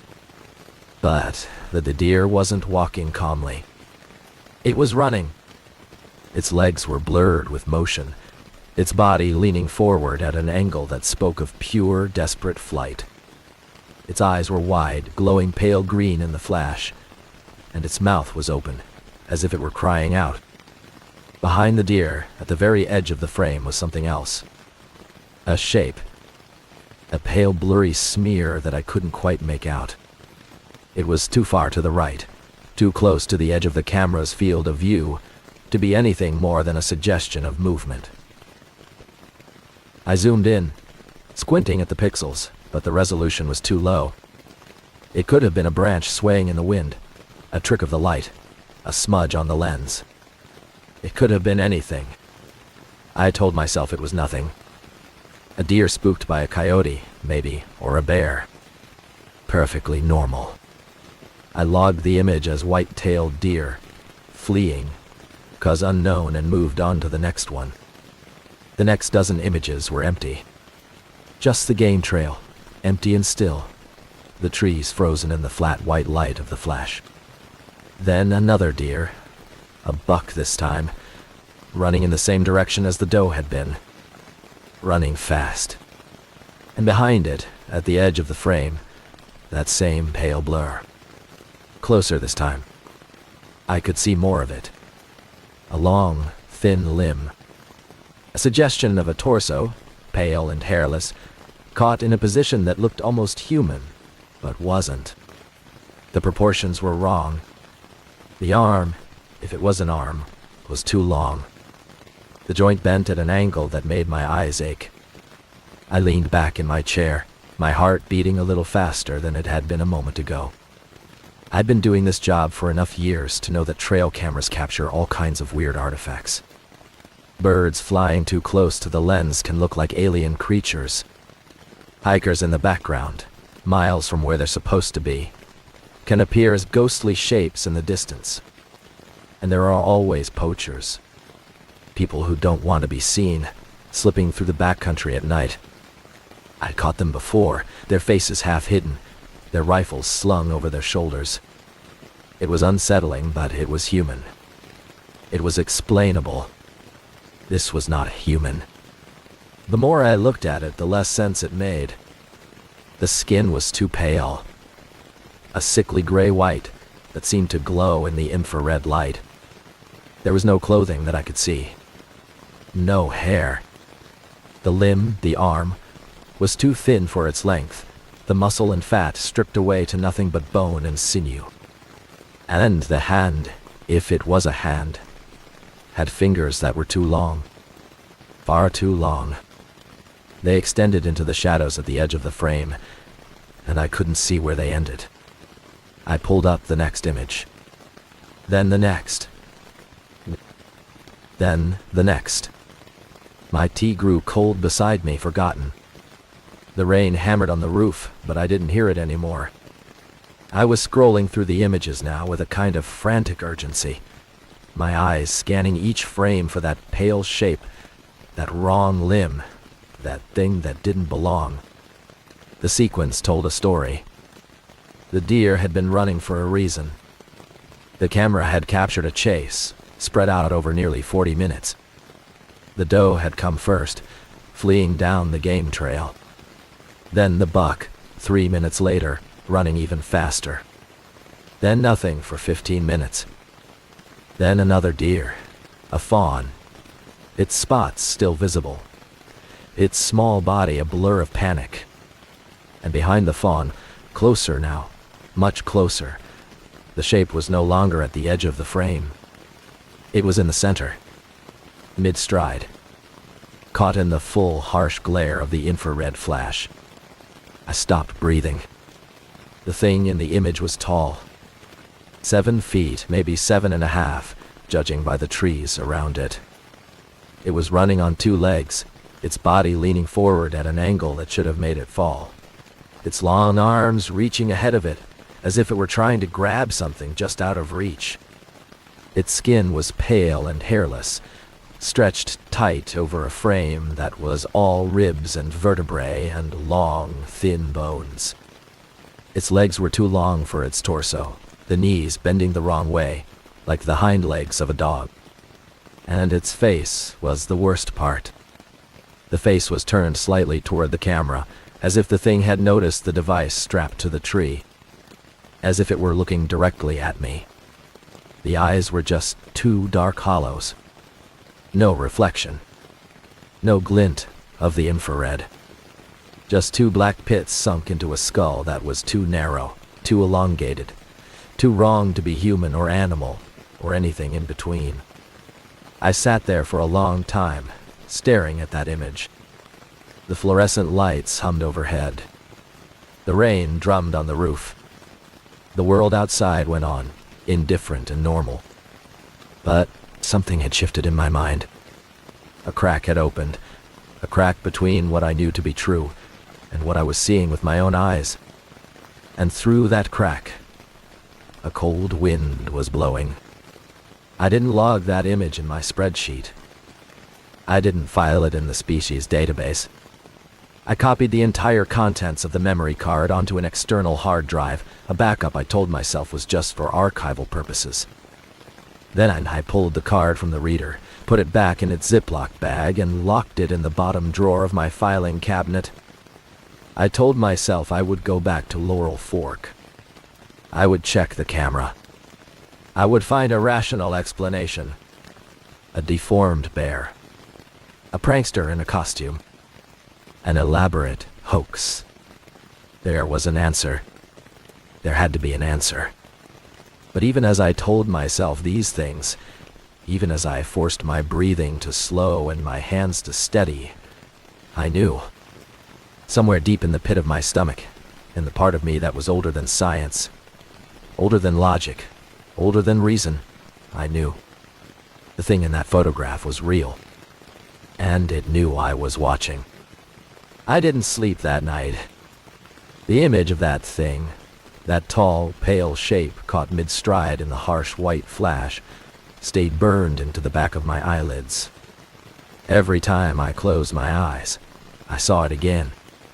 The long, thin limbs, the backward-bending knees, the face turned toward the camera with its two dark hollows where the eyes should have been, and the fingers.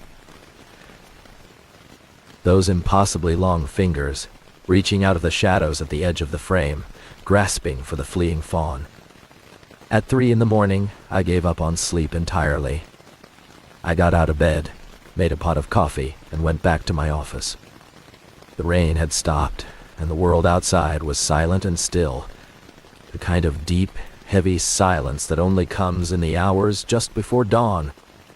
The fluorescent lights buzzed overhead, a familiar, comforting hum that felt like the only normal thing left in my life. I sat down at my desk, pulled the external hard drive from the drawer, and opened the folder from LF7 again. I had to understand what I was seeing. I had to find the pattern. I went through the images one by one, methodically, the way I'd been trained to do. This time, I wasn't just logging species. I was looking for that shape. That pale, wrong shape. And I found it. Over and over again. The first appearance was the one I'd already seen. The doe, running for its life, the thing just a blur at the edge of the frame. That was on September 2nd, at 2:47 a.m. The second appearance was the buck, 3 minutes later. The thing now clearly visible. Its arm extended, its fingers almost touching the buck's hind leg. The third appearance was the fawn at 3:29 a.m. The thing fully in frame, running on its backward legs, its hollow eyes fixed on the fleeing animal. But there were more. Many more. Over the following weeks, the camera had captured additional images of the creature. Not chasing deer this time. Just standing. Waiting. It appeared at irregular intervals, always at night, always alone. In one image, dated September 9th, it was standing at the edge of the game trail, its body half hidden behind a large hemlock tree. Its head was tilted, as if it were listening to something I couldn't hear. In another, dated September 14th, it was crouched on the ground, its long fingers pressed into the mud, as if it were examining a track or a scent. And in a third, dated September 19th, it was standing directly in front of the camera. Its face filled the entire frame. I stopped on that image. My hands were shaking, and the coffee in my mug had gone cold hours ago. The thing was looking directly at the camera. At me. Its face was so close to the lens that the edges were blurred, the infrared light washing out the details. But I could see enough. The skin was pale and hairless, stretched tight over a skull that was too narrow, too elongated. The mouth was a thin, lipless slit, slightly open, revealing a dark interior. And the eyes, those two black hollows, each one the size of a fist, stared into the camera with an expression I couldn't read. It wasn't anger. It wasn't hunger. It was something worse. It was curiosity. As if the thing was studying the camera. As if it understood, on some level, that the device was watching it, and it was watching back. I scrolled to the next image. It was the same scene. The same close-up of that horrible face. But the angle had changed. The thing had tilted its head to the other side, like a dog trying to understand a new command. The next image showed it from slightly farther away. It had taken a step back. Its hand, that long-fingered, skeletal hand, was raised in front of its face, as if it were waving at the camera. As if it were posing. I pushed back from my desk, my chair rolling across the linoleum floor with a screech that made me jump. My heart was pounding so hard I could feel it in my temples. I had been a scientist for 15 years. I had studied animal behavior, tracked predator movements, analyzed thousands of hours of footage. I knew how animals reacted to trail cameras. Most of them ignored them entirely. Some were curious, sniffing at the lens or nudging the casing with their noses. Bears sometimes knocked them off the trees, treating them as toys or threats. But while not the most intelligent bear or the boldest coyote had ever looked into a camera with that kind of awareness. That kind of deliberate, conscious engagement. The thing in those images wasn't just reacting to the camera. It was acknowledging it. It knew I would see those images, and it wanted me to see them. I spent the next hour going through the rest of the images from LF7. The sequence told a story that made my blood run cold. The creature had discovered the camera within days of its deployment. It had approached it, studied it, examined it from different angles. And then, over the following weeks, it had started visiting it regularly. Sometimes it just stood in front of the lens, staring. Sometimes it crouched, as if waiting. And sometimes it brought things. Objects. Offerings. In one image, dated September 22nd, the creature was holding something in its hand. A small, dark shape that I couldn't make out at first. I zoomed in, adjusting the contrast on my monitor, and felt my stomach drop. It was a bird. A raven, maybe, or a crow. The bird was dead, its body twisted and broken. But there was no blood. No visible wounds. It was just dead, perfectly intact, as if the life had been drained out of it without a mark. The creature was holding it up to the camera, its hollow eyes fixed on the lens, as if it were offering a gift to whoever was watching. In another image, dated September 28th, the offering had changed. It was a bone. A long, thick bone that looked like it came from a deer or a bear. The bone was clean, stripped of all flesh, and it had been placed carefully on the ground directly in front of the camera. The creature was crouched behind it, its head tilted, its lipless mouth slightly open. It was waiting for a response, waiting for me. I closed the laptop. Pity. The click of the lid was loud in the silent office. I sat there in the dark, my breath shallow, my hands clenched into fists on the desk. The rational part of my brain, the scientist who had spent 15 years studying the natural world, was screaming at me to find an explanation. A hoax. A prank. A hallucination brought on by exhaustion and too much coffee. Anything but the truth. But the truth was there, in those images staring at me with hollow eyes. I had found something in the cranberry wilderness that was not an animal. Not a person. Not anything that had a name in any field guide or textbook or scientific journal. And it knew I was watching. It wanted to be seen. I didn't go back to Laurel Fork right away. I told myself it was because of the weather, because of my workload, because of a dozen small, reasonable excuses that I clung to like a lifeline. But the real reason was fear. I was afraid of what I would find if I went back. Afraid that the camera would be gone, destroyed, the evidence of my discovery wiped away. And afraid even more that it wouldn't be. That the camera would still be there, still strapped to the red spruce, still watching the game trail. And then that the creature would be there too, waiting for me. But I couldn't stay away forever. I was a scientist. I had a responsibility. To the data. To the truth. So 4 days later, I packed my gear, filed a backcountry travel plan with the ranger station, and started the long hike back into Laurel Fork.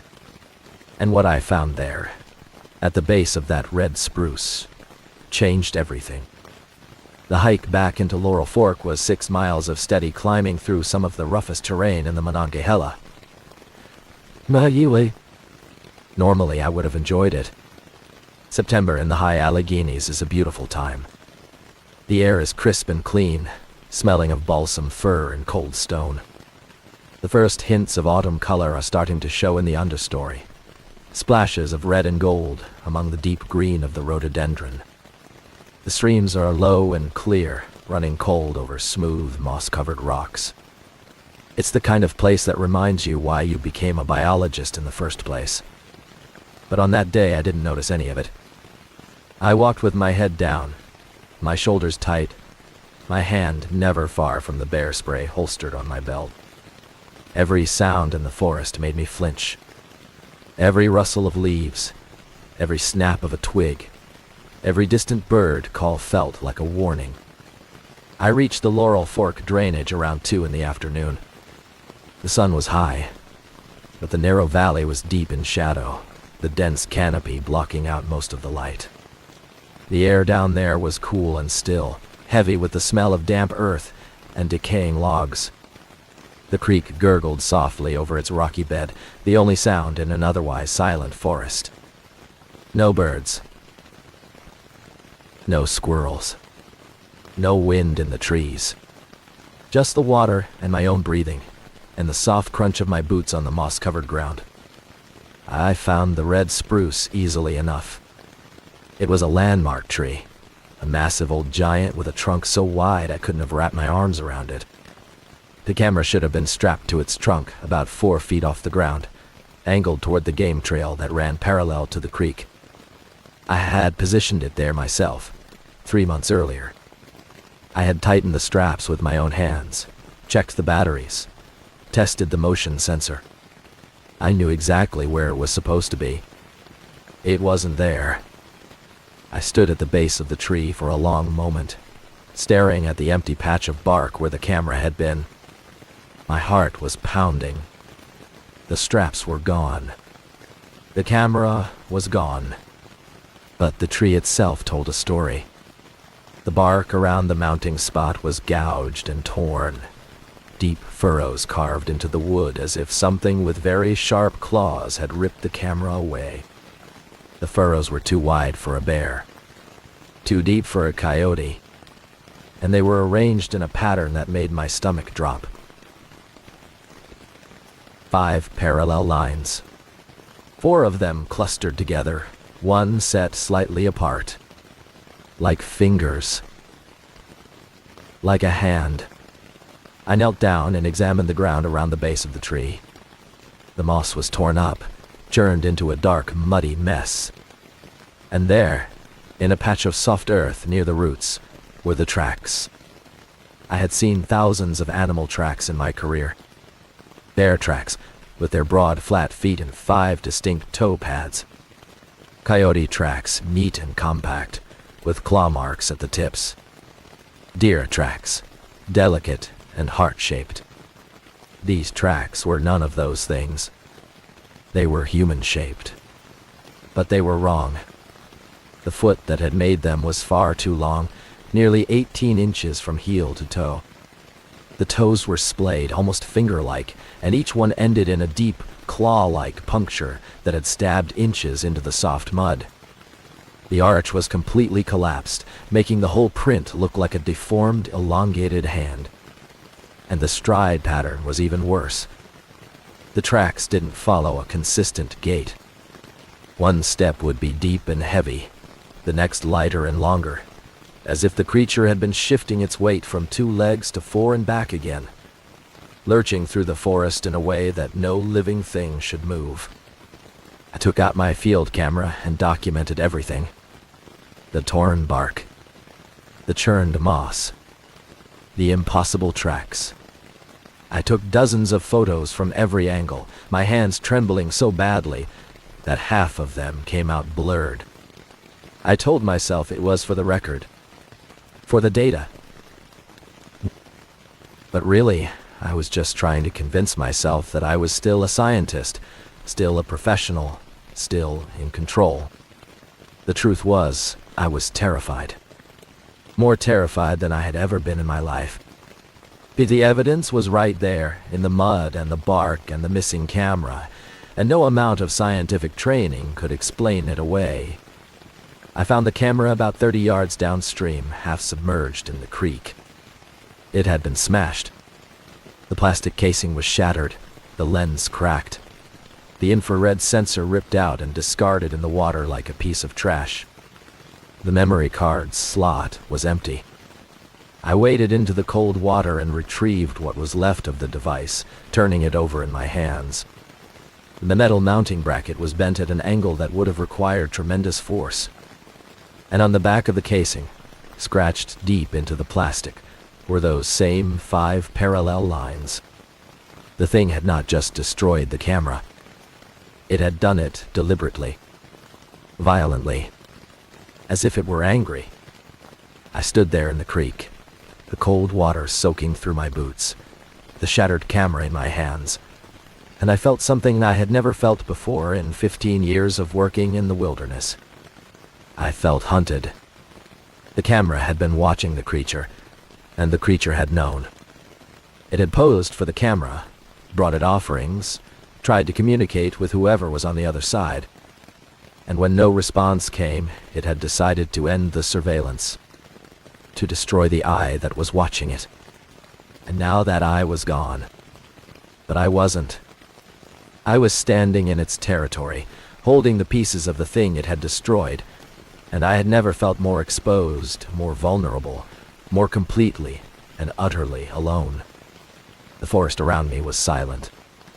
That same wrong silence I had noticed on my way in. No birds. No insects. No wind. Just the soft gurgle of the creek and the pounding of my own heart. And then, from somewhere up on the ridge, I heard a sound that made the blood freeze in my veins. A long, low, ululating cry that echoed through the valley like a wolf's howl, but wasn't. It was too deep, too resonant, too deliberate. It was a sound that had intelligence behind it. A sound that was meant to be heard. I didn't run. Running would have been useless. The terrain was too rough, the distance to the truck too far. If the thing wanted to catch me, it would catch me. So I did the only thing I could do. I walked. Slowly. Deliberately. My eyes fixed on the trail ahead, my ears straining for any sound of pursuit. I didn't look back. Not once. Not even when I heard the sound of something large moving through the undergrowth on the ridge above me, keeping pace with my steps, matching my speed. Not even when I heard that same ululating cry again, closer this time, echoing down from the dark trees. I just kept walking, one foot in front of the other, my hand clenched around the shattered plastic of the camera, my heart pounding a steady, terrified rhythm against my ribs. I reached the truck just as the sun was starting to set. I threw the ruined camera into the passenger seat, started the engine, and drove. I didn't stop until I was back at the ranger station, the lights of the parking lot, a bright, artificial sanctuary against the gathering dark. I sat in the truck for a long time, the engine idling, my hands shaking on the steering wheel. And then I went inside, sat down at my desk, and started writing. Not a report. I knew I could never file an official report about what I had seen. But I wrote it all down anyway. Every detail. Every image. Every track. Every sound. I wrote until my hand cramped and my eyes blurred, filling page after page with the words I couldn't say out loud. And when I was done, I put those pages in a manila envelope, sealed it, and locked it in the bottom drawer of my filing cabinet next to the memory card from LF7. The official report I filed the next day said that the camera had been destroyed by a black bear. A common occurrence. Nothing unusual. Nothing to investigate. I recommended that the Laurel Fork site be removed from the monitoring rotation, citing a decline in target species activity. It was a lie. But it was a lie that would keep other biologists, other interns, other curious souls from going into that drainage and finding something they weren't meant to find. And in the 15 years since, I've never told anyone the truth. Until now. That was 15 years ago. 15 years since I stood in that cold creek with the shattered pieces of my camera in my hands, and the sound of that unearthly cry echoing off the ridges. I'm retired now. I left the Forest Service 3 years ago, took my pension, and moved to a small town in the Shenandoah Valley where the mountains are gentler, and the forests don't feel quite so old, quite so watchful. I tell people I retired because of my knees, which is true enough. Years of hiking up and down those steep Allegheny ridges will wear out anyone's joints. But the real reason, the reason I don't talk about at dinner parties or job reunions, is that I couldn't go back into the deep woods anymore. Not after what I saw. Not after what I know. I kept the memory card. The one from LF7 with all the images of the creature. I told myself for years that I kept it as evidence, as scientific data, as proof that what I saw was real. But the truth is simpler and less noble than that. I kept it because I was afraid to destroy it. Afraid that if I deleted those images, if I burned that card and scattered the ashes, I would be erasing the only proof I had that the thing existed. And without proof, without evidence, the memory would start to fade. It would become a dream, a hallucination, a story I told myself until I didn't believe it anymore. And that somehow felt more dangerous than holding on to the truth. Because if I forgot, if I let myself believe that the creature wasn't real, I might be tempted to go back, to investigate, to prove myself right. And I knew, with a certainty that went deeper than logic, that if I went back to Laurel Fork, I wouldn't come out again. Over the years, I've tried to make sense of what I saw. I've read everything I could find. Scientific papers on cryptozoology, folklore collections from the Appalachian region, Kanal and Memtai, oral histories from the old-timers who grew up in these mountains before the highways and the cell towers came. And I found things. Fragments. Pieces of a puzzle that I'm not sure I want to complete. The Cherokee, who lived in these mountains long before the first European settlers arrived, have stories about beings they call the moon-eyed people. Pale-skinned, white-haired creatures who lived in caves and deep hollows, who came out only at night, whose eyes were so sensitive to light that they could see in complete darkness. The stories say they were driven underground centuries ago, forced into the deepest caves and the most remote valleys by the expanding human tribes. But they never left. They're still there, the stories say, waiting, watching. Some of the old people say they're not a separate race at all, but something older. Something that was here before humans. Something that learned to mimic us, to walk on two legs and use its hands like we do, but never quite got it right. I don't know if the thing I saw was one of the moon-eyed people. I don't know if it was a cryptid, a spirit, a genetic anomaly, or something else entirely. I'm a scientist. I'm trained to classify, to categorize, to fit everything into a neat taxonomic box. But this thing didn't fit. It still doesn't. And I've made my peace with that. Some things I've learned are not meant to be understood. They're meant to be avoided. The Monongahela National Forest is still there. The Cranberry Wilderness is still there, as wild and remote as it's ever been. And somewhere in that dark, silent drainage off Laurel Fork, I'm sure the creature is still there too. Still watching. Still waiting. Still curious about the strange devices that humans strap to trees. The ones that flash in the dark and capture images of things that are not supposed to be seen. Since that day in the creek, I've developed a few habits that have never left me. I don't go into the backcountry alone anymore. When I was still working, I always brought an intern or a fellow biologist with me on any trip that went more than a mile from a road. I told myself it was for safety, which was true. But it was also for witnesses. I never wanted to be alone with something inexplicable again. I never wanted to have to sit in a dark office at 3 a.m, staring at a photograph of something impossible, wondering if I was losing my mind. I also stopped setting cameras in the deepest, most remote areas of the forest.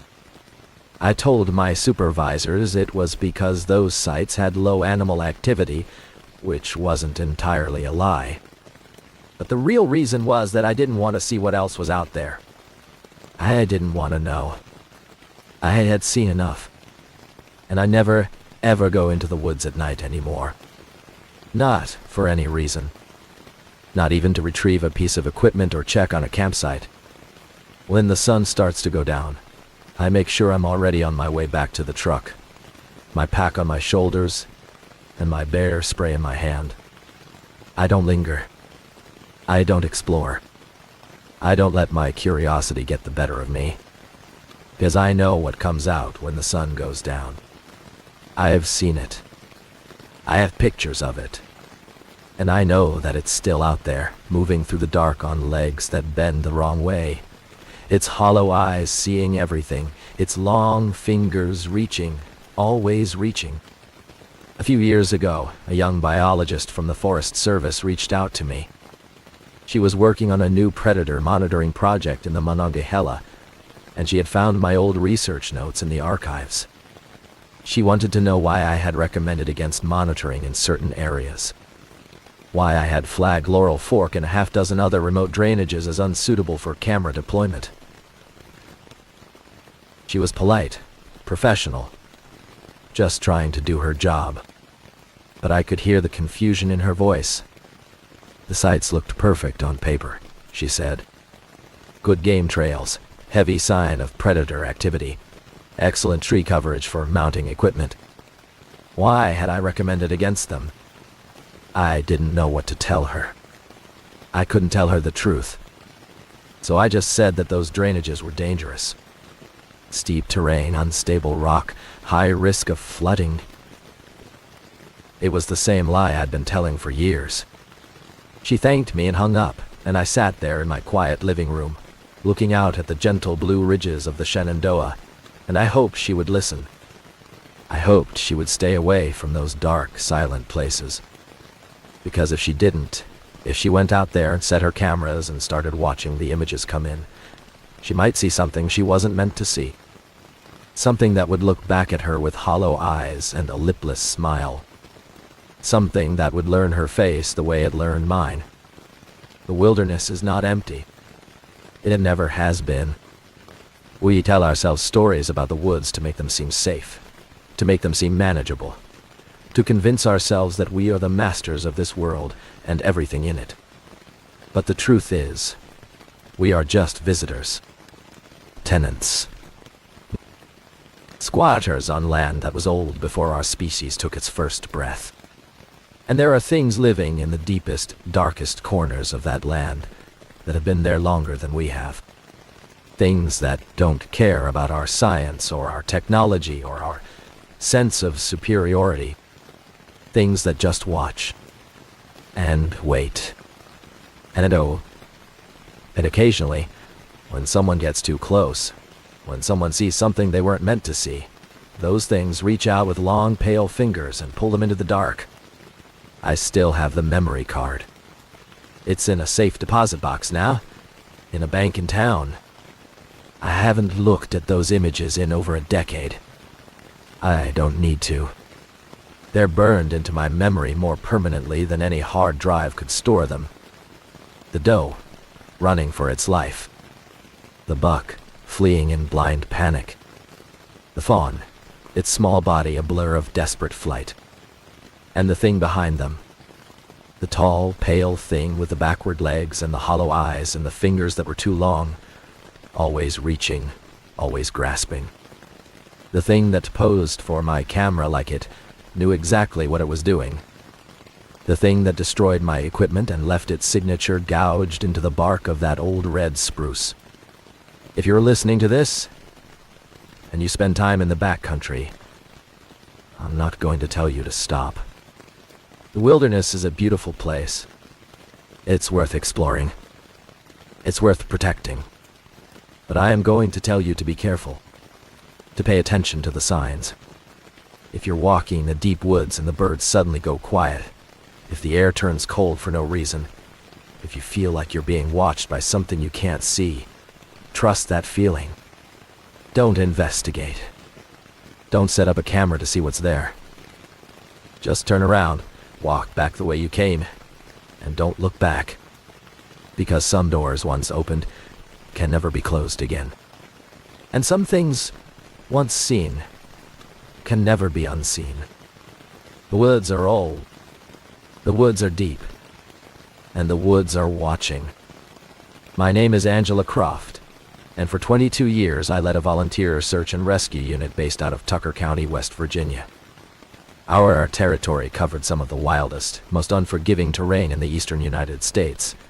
The Dolly Sods Wilderness, the Canaan Valley, the Blackwater Canyon. If you've ever hiked those trails, you know the kind of beauty I'm talking about. Wind-scoured plateaus of sandstone and heath barrens. Stunted red spruce. Their branches twisted into permanent flags by the relentless wind.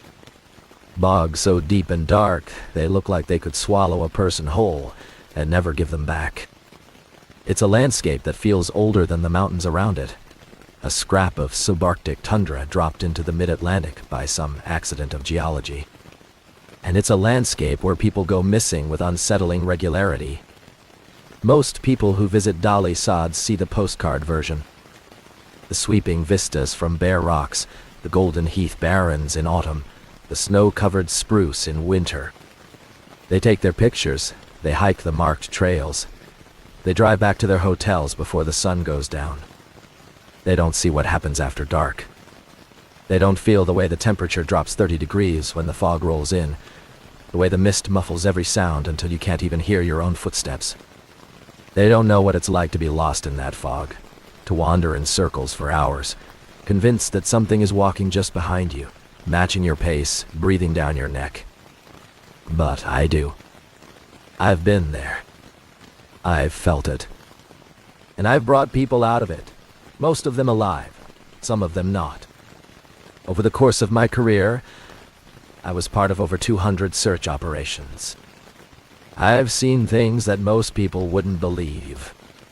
Tracks that ended abruptly in the middle of an open field, as if whoever made them had simply been plucked from the earth. Children's voices calling from deep ravines in the middle of the night, in areas we had already cleared multiple times. Lights that bobbed and danced through the trees and vanished when you got close. I learned early on that the official reports are just the surface. The real story, the one the families live with and the volunteers whisper about around the campfire, is always stranger and darker. The case that still haunts me, the one I've never spoken about in any interview or written about in any report, happened 6 years ago in the Dolly Sods wilderness. It was late August, the tail end of the summer hiking season, when the days are still warm, but the nights already carry the first sharp edge of autumn. An 8-year-old boy named Ethan Lassiter went missing from his family's campsite near Bear Rocks. He had been playing in the heath, chasing butterflies, his mother said. She turned her back for maybe 30 seconds to stir the soup on the camp stove. When she looked up, he was gone. Just like that. Vanished into the waist-high blueberry bushes and the swirling mist. We found him, eventually. After 2 days of searching, after the trail had gone cold and the hope had started to curdle into dread, we found him. But the boy we carried out of those woods was not the same boy who had wandered in. Something had happened to him out there. Something had changed him. And the things I saw during that search, the things my team experienced in those dark, fog-choked hours on the plateau, have left a scar on my soul that will never fully heal. Before I tell you about that search, I need to tell you about Dolly Sods itself. Because the place matters. The land matters. It's not just a backdrop for what happened. It's a character in the story. An active participant. Dolly Sods is not like other wilderness areas. It's a high-altitude plateau, wind-scoured and barren. A place where the tree line is artificially low because of the constant gales that sweep in from the Allegheny front. The soil is thin and acidic, the ground is boggy and unstable, and the weather can kill you even in July. People have died of hypothermia up there in the middle of summer, caught in a sudden fog bank without proper gear, their bodies found days later, frozen and blue. But it's not just the weather. There are things about Dolly Sods that the rangers don't like to talk about. The area has a history. Before it became a wilderness area, it was used as a training ground for the military during World War II. They fired artillery into the hills, tested explosives, left the ground pockmarked with craters and littered with unexploded ordnance. Some people say that all that violence, all that noise and death and destruction, left a stain on the land, that it woke something up. Something that had been sleeping for a very long time. I don't know if I believe that. But I do know that Dolly Sods has a higher rate of missing persons than any other wilderness area in the state. And I know that the locals, the people who've lived in the shadow of those ridges for generations, have stories about the fog that are older than the military, older than the settlers, older than any human memory. They say the fog has a mind of its own, that it doesn't just drift. It moves with purpose. It hunts. And if you're caught in it, if you're alone and the light is fading, and the mist closes around you like a cold, wet blanket, you might see things in the fog. Shapes. Faces. And if you follow them, if you let your curiosity or your fear get the better of you, you might never come out again. I knew these stories before the Lassiter mission. I'd heard them from the old-timers at the gas stations and the diners, from the hunters and the fishermen who'd spent enough time in the backcountry to know that the official maps don't tell the whole story. I nodded and smiled and filed them away under local color. I was a professional. I believed in search patterns and survival statistics and the cold, hard logic of probability. I didn't believe in ghost stories. I was wrong, and Ethan Lassiter paid the price for my arrogance. We all did. This is the story of that search. The story of how we found Ethan Lassiter. And the story of why, when we finally did find him, we should have left him where he was. The call came in on a Friday afternoon in late August. I was at the ranger station in Canaan Valley, a small, cluttered building that smelled of wet wool and old coffee. I was going over the duty roster for the weekend, a pot of lukewarm coffee at my elbow, when the phone rang. It was the county dispatcher, a woman named Diane I'd worked with for years. Her voice had that tight, controlled quality that I recognized immediately. Something bad had happened. Angela, we've got a missing child at Bear Rocks. 8-year-old male. Last seen approximately 40 minutes ago. The family is frantic. Fog is rolling in heavy. I need boots on the ground. I grabbed my notebook and started scribbling. Description? Brown hair, blue eyes, red windbreaker, jeans.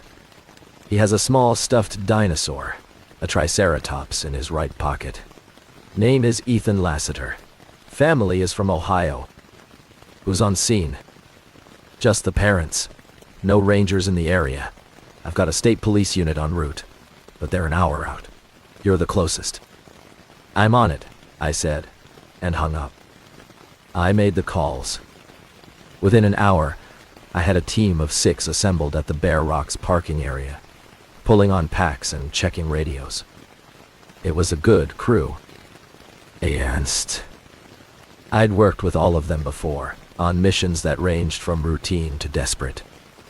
Tom Keller was my second in command, a retired paramedic with 15 years of SAR work under his belt. He was a big, solid man with a calm demeanor and hands that never shook, no matter how bad the situation got. Maria Santos was our tracker, a rock climber and wilderness guide who could read a trail like most people read a newspaper. She was small and wiry, with dark hair always pulled back in a tight ponytail, and she had an uncanny ability to find signs that everyone else missed. Jake Morrison was the youngest of the group, only 24, but he'd been on a dozen missions with me already, and had proven himself reliable and steady under pressure. His dog, Rex, was a German shepherd trained for tracking and cadaver work, a dog with a nose that could pick up a scent from half a mile away. The other 3 were good people too. Lisa Chen, a nurse with a sharp eye and a calm bedside manner. Mike Kowalski, a former Marine who'd done 2 tours in Afghanistan, and was now the guy you called when you needed to carry someone out on a stretcher over rough terrain. And Dave Miller, a local hunter who knew the Dolly Sod's backcountry better than anyone I'd ever met, a man who could navigate by the shape of the trees and the feel of the wind. The weather was already turning against us. Dolly Sod's has a climate all its own, more like northern Canada than West Virginia. The elevation, over 4,000 feet, combined with the constant wind from the Allegheny front, creates conditions that can shift from sunny to zero visibility fog in the space of 10 minutes. When I arrived, the fog was already starting to roll in, long gray fingers of mist creeping through the stunted spruce and wrapping around the rocky outcrops. The air was damp and cold, carrying the smell of wet heather and the faint, mineral tang of the sandstone. I could taste the moisture on my tongue, thick and cool, like breathing in a cloud. The temperature had dropped at least 15 degrees since I'd left the valley, and my fleece jacket, which had felt too warm in the car, was suddenly not enough. Ethan's parents were huddled by their car, a minivan with Ohio plates. The mother, a slight woman with short brown hair and red-rimmed eyes, was sitting on the bumper, wrapped in a blanket that someone had given her. She was shaking, though it wasn't that cold yet. The father was pacing, his hands clenched into fists at his sides. He was a tall man, broad-shouldered, the kind of guy who looked like he was used to being in control. But right now, he was falling apart. I could see it in the way his jaw kept clenching and unclenching, the way his eyes kept darting to the tree line as if he expected his son to come running out at any moment. I approached them, introduced myself, and asked the standard questions. When was Ethan last seen? What was he wearing? Did he have any medical conditions? Had he ever wandered off before? The answers were all the same ones Diane had given me on the phone. The father, whose name was David, gave me a recent photo of Ethan from his wallet. A school picture. A gap-toothed smile, bright blue eyes, a cowlick in the front that made his hair stick up at an odd angle. He was holding a small stuffed dinosaur, a triceratops, in the picture. The same one he had in his pocket when he disappeared. He was right there, the mother kept saying, pointing to a patch of heath about 20 yards from the campsite. I was watching him chase butterflies. He was laughing. He was so happy. I just turned around for a minute. Just 1 minute. And when I looked back, she broke down, her words dissolving into sobs. I left them with Lisa, who had the best bedside manner of any of us, and gathered the rest of the team for a briefing. We spread the topo map across the hood of my truck and I assigned search sectors, pairing the team up into 3 groups of 2, each with a radio and a designated area to cover. Tom would go with Lisa. Maria would go with Jake. Mike and Dave would take the northern sector. I would move between the groups, coordinating and filling in gaps. The plan was to fan out in an expanding square pattern from the campsite, covering every inch of ground within a 2-mile radius. With any luck, we'd find the boy within a few hours, cold and scared but otherwise unharmed. That was the plan. The plan didn't account for the fog. We moved out at 3:15 in the afternoon. The fog was already thick enough to cut visibility to about 50 feet, and it was getting worse by the minute. The heath was dense, waist-high in places, a tangle of blueberry bushes and mountain laurel and rhododendron that made it impossible to see more than a few feet ahead. Every few minutes I would stop and call Ethan's name, and the answering silence was a physical weight pressing against my ears. The fog ate sound the way it ate light, muffling everything until the only thing I could hear was my own breathing and the soft, wet crunch of my boots on the moss. The temperature continued to drop. I could feel the cold seeping through the soles of my boots, rising up from the ground, a chill that had nothing to do with the weather, and everything to do with the strange, unnatural stillness of the air. My fingers, even inside my gloves, were starting to go numb. I thought about Ethan, out here somewhere in just a windbreaker and jeans, and I pushed myself to move faster.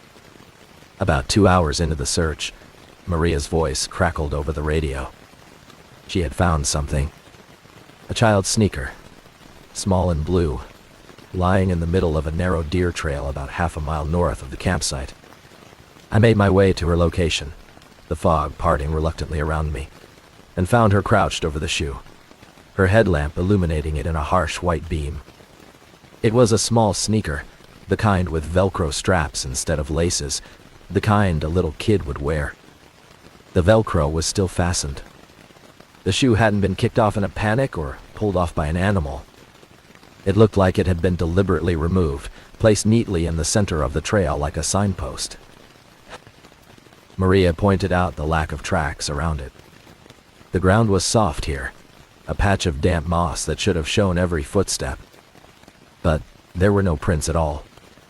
Not the boy's. Not anyone else's. Just the shoe, sitting there, as if it had materialized out of the fog. Dave, who had joined us from the northern sector, knelt down and examined the shoe more closely. He was a tracker with decades of experience, a man who could tell the weight and speed of an animal from a single print. But even he looked puzzled. "This ain't right," he muttered, his voice low. "No tracks, no sign of a struggle. It's like he just stepped out of his shoe and vanished." I radioed down the description to the father. Blue sneaker, Velcro straps, size 1. A long pause on the other end. Then his voice, cracking. "That's his. That's Ethan's shoe. We followed the deer trail deeper into the wilderness, away from the main hiking paths, into an area I knew well and had always disliked. The northern section of Dolly Sods is a maze of rocky outcrops and hidden bogs, a place where the trees are twisted into grotesque shapes by the wind and the ground feels unstable underfoot. It's easy to get lost there, easy to get hurt, and there are stories about that part of the wilderness. Old stories. Stories the locals tell about lights that dance in the fog, about voices that call your name from the deep ravines, about people who went into those bogs and never came out. I didn't believe those stories then. I was a professional. I believed in search patterns and survival statistics. But as I stood there holding that small blue shoe in my hand, looking down the dark tunnel of the deer trail into the swirling gray mist, I felt a cold prickle on the back of my neck that had nothing to do with the temperature. We kept moving. The fog closed in around us, thick and silent, until we were walking through a world that had been reduced to a circle of visibility, maybe 10 feet across. The ground grew softer underfoot, the heath giving way to patches of sphagnum moss that squelched and sucked at our boots with every step. The air smelled different here. Earthier. Older. There was a faint metallic tang to it, like the smell of old blood, and underneath that, something sweet and cloying that I couldn't identify. It reminded me, in a way I didn't want to think about, of the smell of a slaughterhouse. Rex, Jake's dog, started acting strange. He was a confident tracker, a dog that would plunge into any terrain without hesitation, nose to the ground, tail wagging.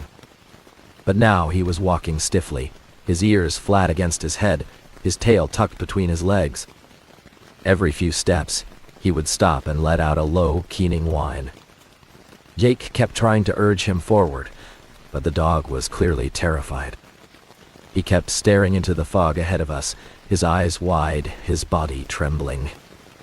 And then we heard it. A child's voice drifting out of the mist. It was singing. A soft, tuneless little melody, the kind a child might hum to himself while playing alone. It was coming from just ahead, beyond a dense thicket of rhododendron that blocked the trail. I couldn't make out the words, if there were any, but the voice was high and clear and utterly without fear. I signaled the team to hold position and crept forward, my heart hammering, one hand on the radio and the other on the bear spray at my belt. I pushed through the rhododendron, the wet leaves slapping against my face and arms, and found myself in a small clearing at the base of a rocky outcrop. And there, sitting on a flat stone with his knees drawn up to his chest, was Ethan Lassiter. He was alive. He looked unharmed. His red windbreaker was wet and dirty, and he was missing one shoe, but otherwise he seemed perfectly fine. He was rocking slightly back and forth, humming that same tuneless little song, his eyes fixed on something I couldn't see in the fog behind me. I called his name. He didn't respond. I knelt down in front of him, put my hand gently on his shoulder, and said his name again. This time, he turned his head. His eyes were the same blue the father had described, but there was something wrong with them. Something flat and distant, as if he was looking at me from very far away. And when he spoke, his voice was calm and quiet and utterly, terrifyingly wrong. "They told me you were coming," he said. "They said I could go home now, but I have to give something back first." I stared at the boy for a long moment, my hand still on his shoulder, my mind racing to process what he had just said. "They told me you were coming." Who were they? We were miles from any other human being, in one of the most remote corners of the Dolly Sods wilderness. There shouldn't have been anyone else out here.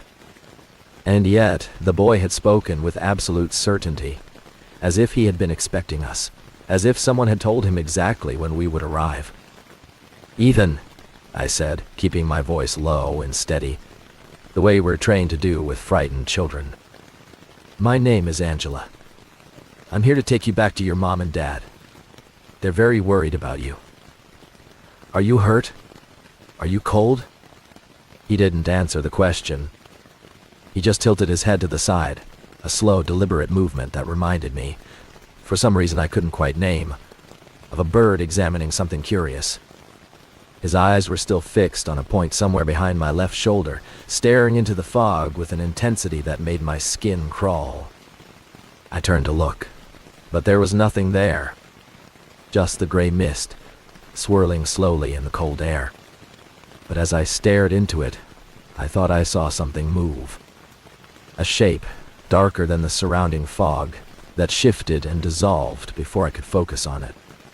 A trick of the light, I told myself. Just my imagination. "The fog is hungry," Ethan said. His voice was still calm, still flat, still utterly devoid of the fear or relief I would have expected from a lost child. "It eats the sounds. It ate my voice when I tried to yell. But they gave it back. They said I could keep it if I promised to bring them more." I exchanged a glance with Tom, who had crept up behind me and was now standing at the edge of the clearing, his face pale and tense. He gave me a small shake of his head, a silent message that he didn't understand what was happening any more than I did. Behind him, I could see the rest of the team gathered in a tight cluster, their headlamps cutting pale beams through the thickening fog. Rex was still whining, a low, keening sound that never stopped. The dog's eyes were fixed on Ethan, and his hackles were raised, a ridge of fur standing up along his spine. Tom leaned in close to me, his voice barely a whisper. "Angela, something's not right with this kid. His pupils aren't dilating." I checked with my light. "They're fixed. And his skin...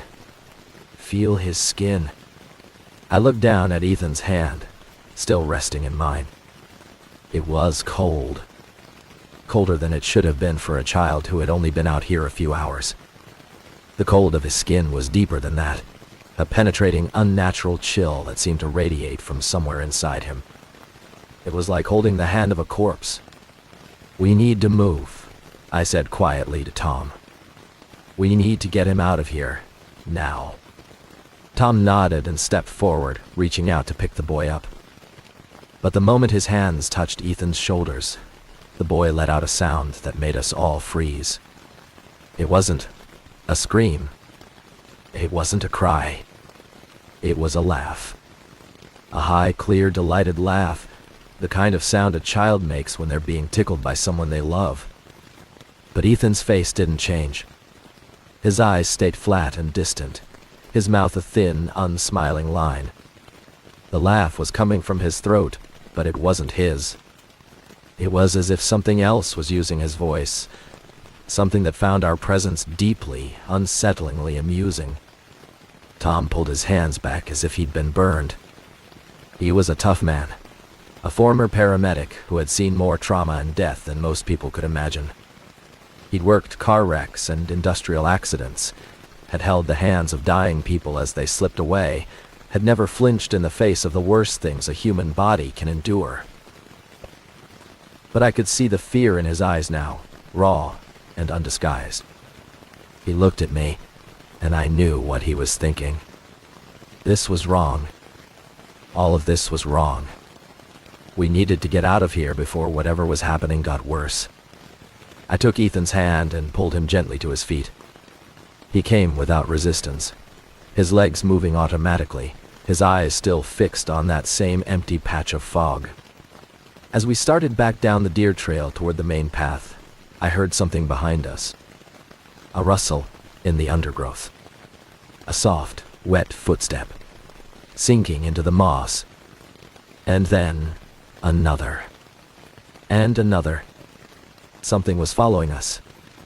Something that didn't want to be seen, but didn't care enough to hide its presence entirely. I didn't look back. I had spent enough years in these woods to know that there are things you don't look at. Things that don't like to be seen. I just kept walking, my hand tight around Ethan's cold fingers, my heart pounding a steady, terrified rhythm against my ribs. The rest of the team fell in around us, forming a protective circle, their headlamps sweeping the fog on all sides. No one spoke. The only sound was the crunch of our boots on the wet ground and the steady, rhythmic rustle of whatever was keeping pace with us in the mist. After about 20 minutes of walking, we stopped to rest at a small stream crossing. The water was dark and cold, running over smooth, moss-covered rocks that had been worn into strange, organic shapes by centuries of flow. The sound of the water was muffled, muted by the fog, as if we were hearing it from very far away. I knelt down to let Ethan drink, but he just stared at the water with those flat, distant eyes. I cupped some in my hand and brought it to his lips, and he drank mechanically, without blinking, without seeming to notice the cold liquid running down his chin. And then he looked down at the water, at his own reflection, and he smiled. It was the first time I had seen his face change since we found him. But it wasn't a normal smile. It was too wide, too knowing. The smile of something much older than 8 years old, looking out through the mask of a child's face. "They want to meet you," he said, his eyes still fixed on his reflection. "They said you're very brave. They like brave people. They taste better." I stood up so fast I nearly slipped on the wet rocks. My hand went to my radio, and I tried to call in our position to the base camp, but all I got was static.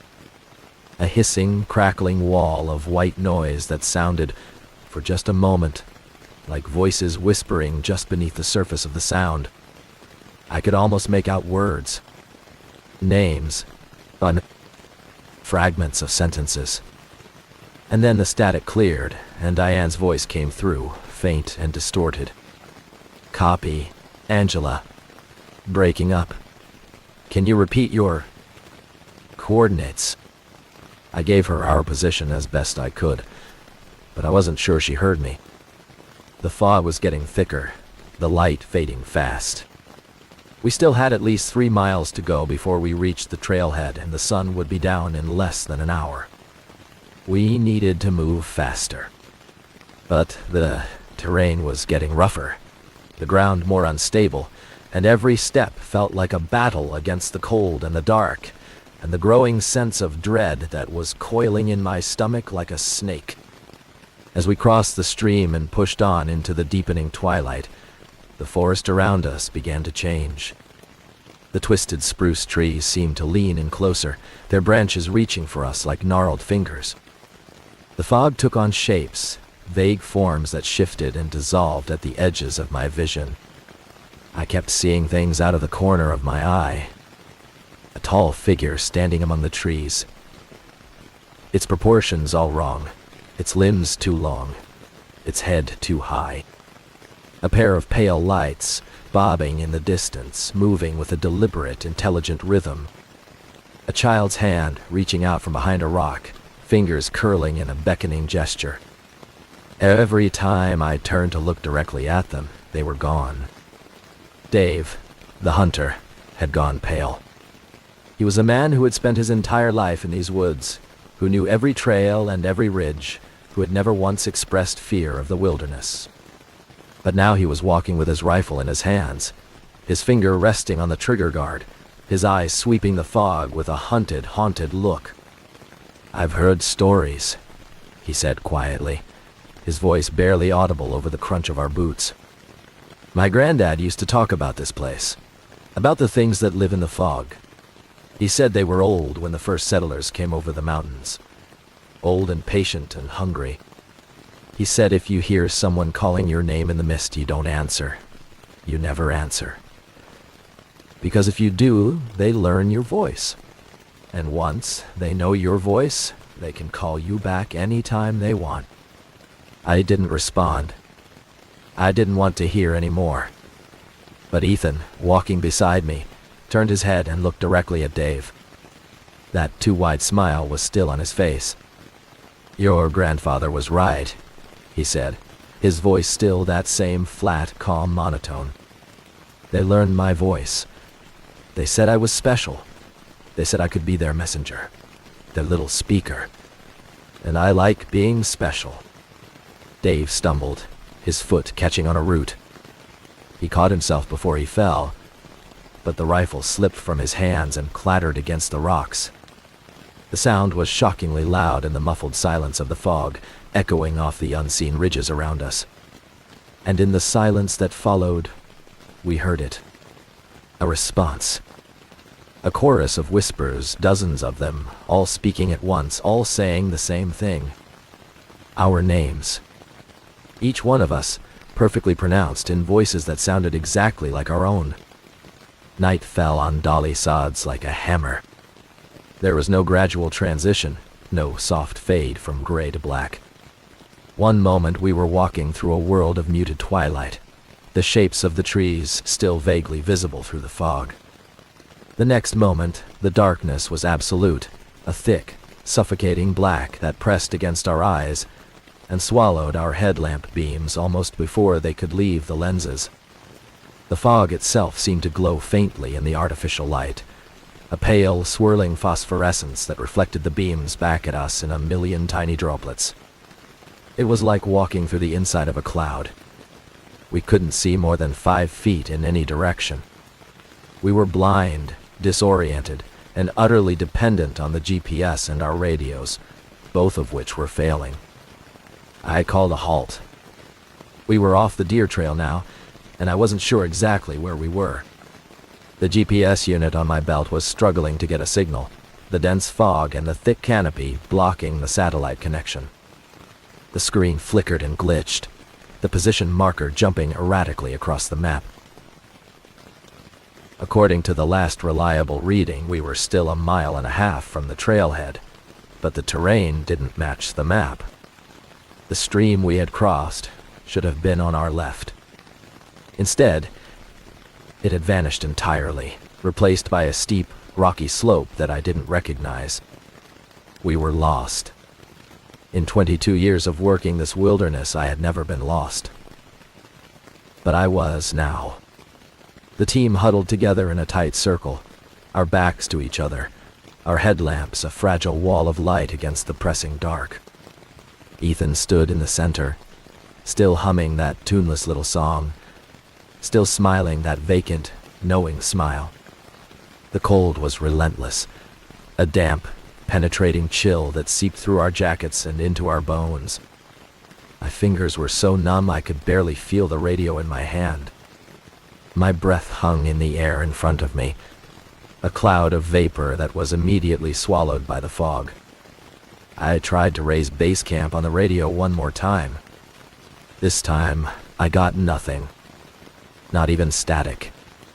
Just silence. A deep, absolute silence that felt like the radio was dead, even though the battery indicator showed full charge. I turned it off and clipped it back on my belt. We were on our own. "We'll wait here until first light," I said, trying to project a confidence I didn't feel. "We have blankets, we have food, we have each other. The fog will clear by morning, and we'll walk out." But even as I said it, I knew the fog wasn't going to clear. This fog was different. It had a weight to it, a purpose. It had closed around us like a fist, and it wasn't going to let go until it was ready. We settled in for the long wait, our backs against a large sandstone boulder that offered some shelter from the wind. The rock was cold and rough, covered in a thin layer of lichen that scraped against my jacket like sandpaper. I pulled Ethan close, wrapping my emergency blanket around both of us, and tried to warm his cold little body with my own. He didn't resist. He just leaned against me, his head on my shoulder, his humming slowly fading into silence. For a while, I thought he had fallen asleep. His breathing was slow and regular, his body still and relaxed. But then he spoke, and his voice was different. Lower. Older. The voice of something that had been alive for a very long time. "She's not going to make it," he said. "The one with the dark hair. Maria. She's going to wander off in about 10 minutes. She's going to see a light in the fog and follow it. And she's not going to come back." I stared down at him, my heart pounding so hard I could feel it in my temples. Maria was sitting across the circle from us, her headlamp still on. her face pale and drawn with exhaustion. She was staring out into the fog, her eyes unfocused, her lips moving silently as if she were talking to someone only she could see. "Don't listen to him," I said, my voice sharper than I intended. "He's confused. He's been through a trauma. He doesn't know what he's saying." But even as I spoke, Maria stood up. She didn't say anything. She didn't look at any of us. She just started walking, her headlamp bobbing, her feet carrying her toward the wall of fog. Tom shouted her name and scrambled to his feet. But by the time he reached the spot where she had been, she was gone. Just gone. Swallowed by the mist. Her footprints stopped abruptly in a patch of moss, as if she had been lifted off the ground. We found her headlamp, lying on the rocks, still on, its beam pointing uselessly into the dark. We found her radio, still clipped to her belt, the belt itself lying in a neat coil on the ground. But we never found her. Not that night. Not ever. When we returned to the boulder, defeated and terrified, Ethan was sitting exactly where I had left him. He was smiling again, that same too wide smile, and his eyes for the first time were focused. Focused on me, and they were no longer blue. They were black.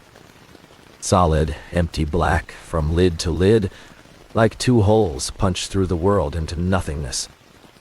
"You should have left before dark," he said, and his voice was no longer a child's voice at all. It was a chorus. A dozen voices speaking in perfect unison, men and women and children, young and old, all layered on top of each other like the rings of a tree. "Now you're here. Now you're part of the fog. And the fog is hungry."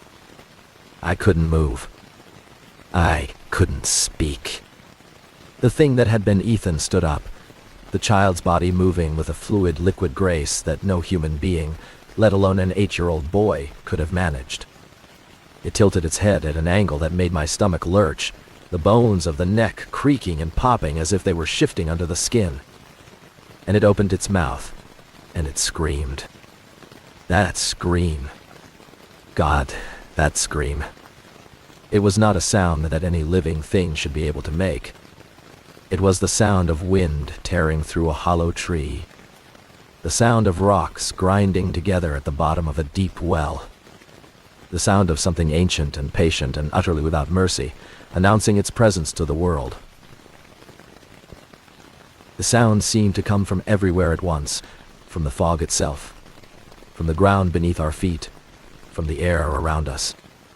It was inside my head, vibrating in my skull, shaking my teeth in their sockets. I clapped my hands over my ears, but it didn't help. The scream was inside me now. I could feel it in my bones, in my blood, in the deepest, most primitive part of my brain that still remembered what it was like to be prey. I don't know how long that scream lasted. It felt like hours. When it finally stopped, the silence that followed was even worse. And in that silence, the fog began to move. It swirled and coalesced, taking on shapes that were almost human, forms that reached for us with fingers made of mist. Faces appeared in the gray, dozens of faces, all with hollow eyes and open mouths, all screaming soundlessly. Men, women, children, old faces, weathered and wrinkled, young faces, smooth and terrified. They were the faces of everyone who had ever been lost in this wilderness, everyone who had ever vanished into the fog and never been found. And among them, I saw Maria. Her face was pale and still, her eyes wide with a terror that would never fade. She was part of them now, part of the chorus, part of the hungry fog. I don't know where I found the strength. Maybe it was desperation. Maybe it was rage. Maybe it was the refusal to let this thing, whatever it was, take another one of my team without a fight. I grabbed Ethan, grabbed the thing that had been Ethan, by the shoulders. His body was cold and rigid under my hands, like gripping a statue made of ice. I forced myself to look into those black, empty eyes, and I spoke through gritted teeth. "You said he had to give something back," I shouted, my voice cracking under the strain. "What do you want? What do you want in exchange for him?" The thing in Ethan's body smiled. The black eyes stared into mine, and I felt something cold and ancient probing at the edges of my mind, like fingers of ice brushing against my thoughts. It was looking for something, searching my memories, sifting through the layers of my life, like someone flipping through the pages of a book. I felt it pause at certain memories. My wedding day, the birth of my daughter, the last time I saw my mother alive, and I tried to push it away, to build a wall around the most precious parts of myself. But it was too strong, too old, too patient. His voice, it said, the chorus of voices echoing in my skull. He promised us his voice, but we want more. We want a memory, a precious memory, the most precious one you have. Give it to us and you can have him back, whole, unchanged, the way he was before. I didn't hesitate. I thought of my daughter, her face when she was born, wet and red and screaming, the first time I held her in my arms. I gathered that memory, the warmth of it, the smell of her skin, the sound of her first cry, the overwhelming, life-changing rush of love that I had felt in that moment. I pushed it toward the thing in the dark. I felt it leave me, like a piece of my soul being torn out by the roots, and I screamed. The pain was worse than anything I had ever felt. Worse than childbirth. Worse than the time I broke my leg on a rock face in the New River Gorge. Worse than anything. It was the pain of losing something irreplaceable, something that made me who I was. And as the memory left me, the fog let out a sigh. A long, satisfied exhalation that echoed through the forest and faded slowly into silence. The faces in the mist began to dissolve. The shapes retreated, melting back into the gray swirl. The thing in Ethan's body convulsed once, a violent shudder that shook his small frame from head to toe, and then it collapsed. I caught him before he hit the ground, and I felt his skin grow warm under my hands. His breathing, when I pressed my ear to his chest, was soft and regular, the breathing of a sleeping child. The blackness in his eyes was gone, replaced by the bright, innocent blue of the school photo his father had shown me. He was back. Whole. Unchanged. The way he was before. In the distance, I heard the faint sound of a helicopter. The search teams from the state level had arrived. The fog was lifting, the first pale light of dawn bleeding through the clouds. We were going to be found. We were going to survive. But as I held Ethan in my arms and watched the sun rise over the Dalisad's wilderness, I couldn't stop the tears from running down my face. Because I knew, with a certainty that went deeper than logic, that I had lost something in that fog that I would never get back. The thing in the mist had taken my most precious memory. And it was gone forever. They found us at dawn. The helicopter spotted our lights, and a ground team reached us within the hour. Ethan was airlifted to the hospital in Morgantown, where the doctors examined him and found nothing wrong. No injuries. No hypothermia. No dehydration. He was, by all medical measures, a perfectly healthy 8-year-old boy. His parents were overjoyed. The media called it a miracle.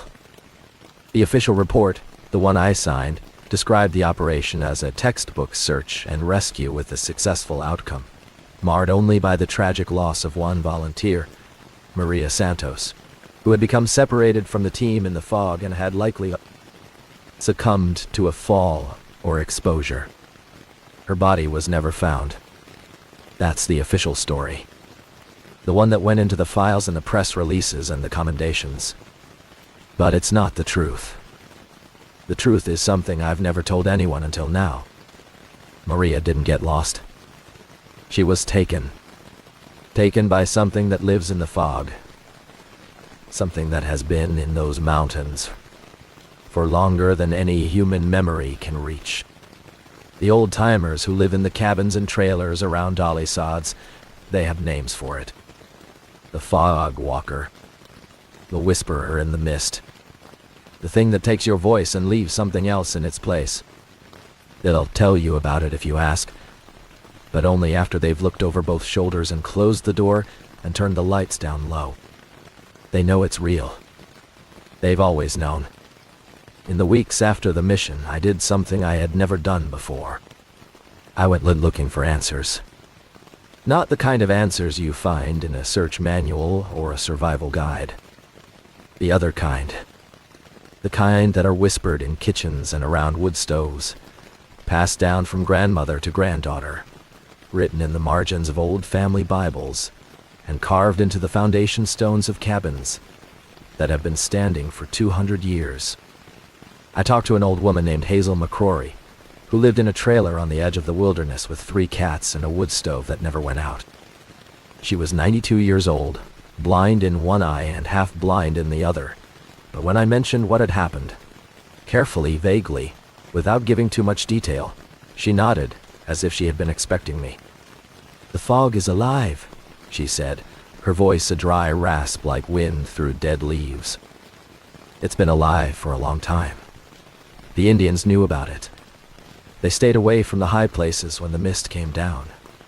They said it was the breath of something old. Something that was here before the people came. Something that got trapped in the rocks and the bogs and the deep ravines and can't get out. So it feeds on whatever wanders in. It takes voices. It takes memories. It takes whatever it can get, and it holds on to them, like a miser hoarding gold." I asked her if there was any way to stop it. Any way to fight it. She laughed, a dry, humorless sound. "Fight it?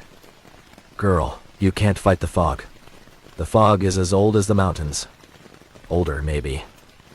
The only thing you can do is stay out of its way. And if you can't stay out of its way, you give it what it wants and you hope it lets you go." She paused, her one good eye fixing me with a stare that seemed to see right through me. "You gave it something, didn't you? Something precious. I can see it in your face. There's a hole in you now, a place where something used to be. It'll never fill in, not completely. You'll learn to live around it, but you'll never be whole again." I didn't answer. I couldn't. The tears were running down my face, hot and silent, and I couldn't find the words. The old woman reached out and took my hand. Her skin was papery and thin, her fingers twisted with arthritis, but her grip was surprisingly strong. "Be grateful," she said. "You walked into the fog and you walked out again. Most people don't." Ethan recovered. At least he seemed to. He went back to his life in Ohio. Back to school. Back to his friends. His parents sent me a Christmas card every year for the first few years, with a picture of him smiling, holding a new toy or standing next to a birthday cake. He looked like a normal kid. But I noticed things in those photos that other people probably didn't. The way his smile never quite reached his eyes. The way he always seemed to be looking at something just beyond the camera. Something that no one else could see. And once, in a photo taken at a family barbecue, I saw his reflection in a glass door behind him. His face in the reflection was not smiling. His face in the reflection was screaming. I don't know what happened to Ethan in the years after. The Christmas cards stopped coming about 4 years ago. I've never tried to contact the family. Some things, I've learned, are better left in the past. But I think about him often. I wonder if he remembers what happened in the fog. I wonder if he knows what he gave up, what I gave up for him. And I wonder if the thing in the mist still calls to him, in the quiet hours of the night, whispering his name in a voice that sounds exactly like his own. I retired from search and rescue 3 years after the Ethan Lassiter mission. I told people it was because of my knees, because of the years of hard hiking in rough terrain. And that was partly true. But the real reason was that I couldn't go back into Dolly Sods. Not into the deep wilderness anyway. Not into the fog. Every time I tried, I would feel that cold prickle on the back of my neck, and I would hear that voice, the chorus of voices whispering just beneath the sound of the wind. They were still there. They were waiting. And they remembered me. I gave them a memory, the most precious one I had. I can't remember my daughter's birth anymore. I know it happened. I have photographs, videos, my husband's tearful retelling of the story. But the feeling of it is gone. The warmth. The smell. The overwhelming, life-changing rush of love that I felt the first time I held her. It's just a blank space now, a hole in my mind where something beautiful used to be. The thing in the fog took it, and it's not coming back. I've made my peace with that. Mostly. It was a fair trade. A memory for a life. My daughter is still here, still real, still the person I love more than anything in this world. I can't remember holding her for the first time, but I can hold her now. She's 17 now, almost grown, getting ready to leave for college in the fall. I look at her sometimes, and I feel a fierce, protective love that is almost painful in its intensity. And I also feel a sadness, a grief for something I've lost without being able to name it. It's like a phantom limb, an ache where something used to be. I've learned to live with it. I don't have a choice, but I live with the knowledge that the thing in the fog is still out there. Still hungry. Still collecting voices and memories from anyone foolish enough to get caught in the mist after dark. If you're ever hiking in Dolly Sods, if you're ever camping at bare rocks and the fog starts to roll in, do yourself a favor. Pack up your gear. Get back to your car. Don't wait. Don't assume it will clear. Don't let your curiosity get the better of you.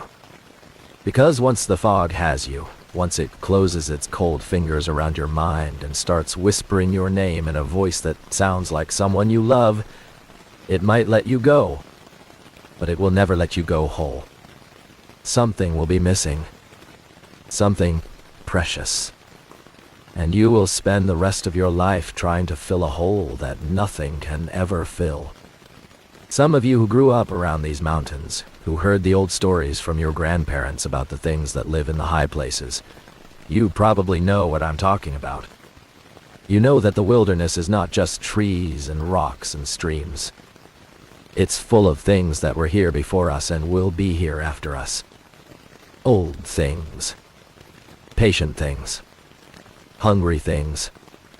And if you ever find yourself lost in the fog, if you hear a child singing in the mist or see lights dancing through the trees, turn around. Walk the other way. And whatever you do, don't follow them. Because the fog is hungry. And it's been waiting for you for a very long time.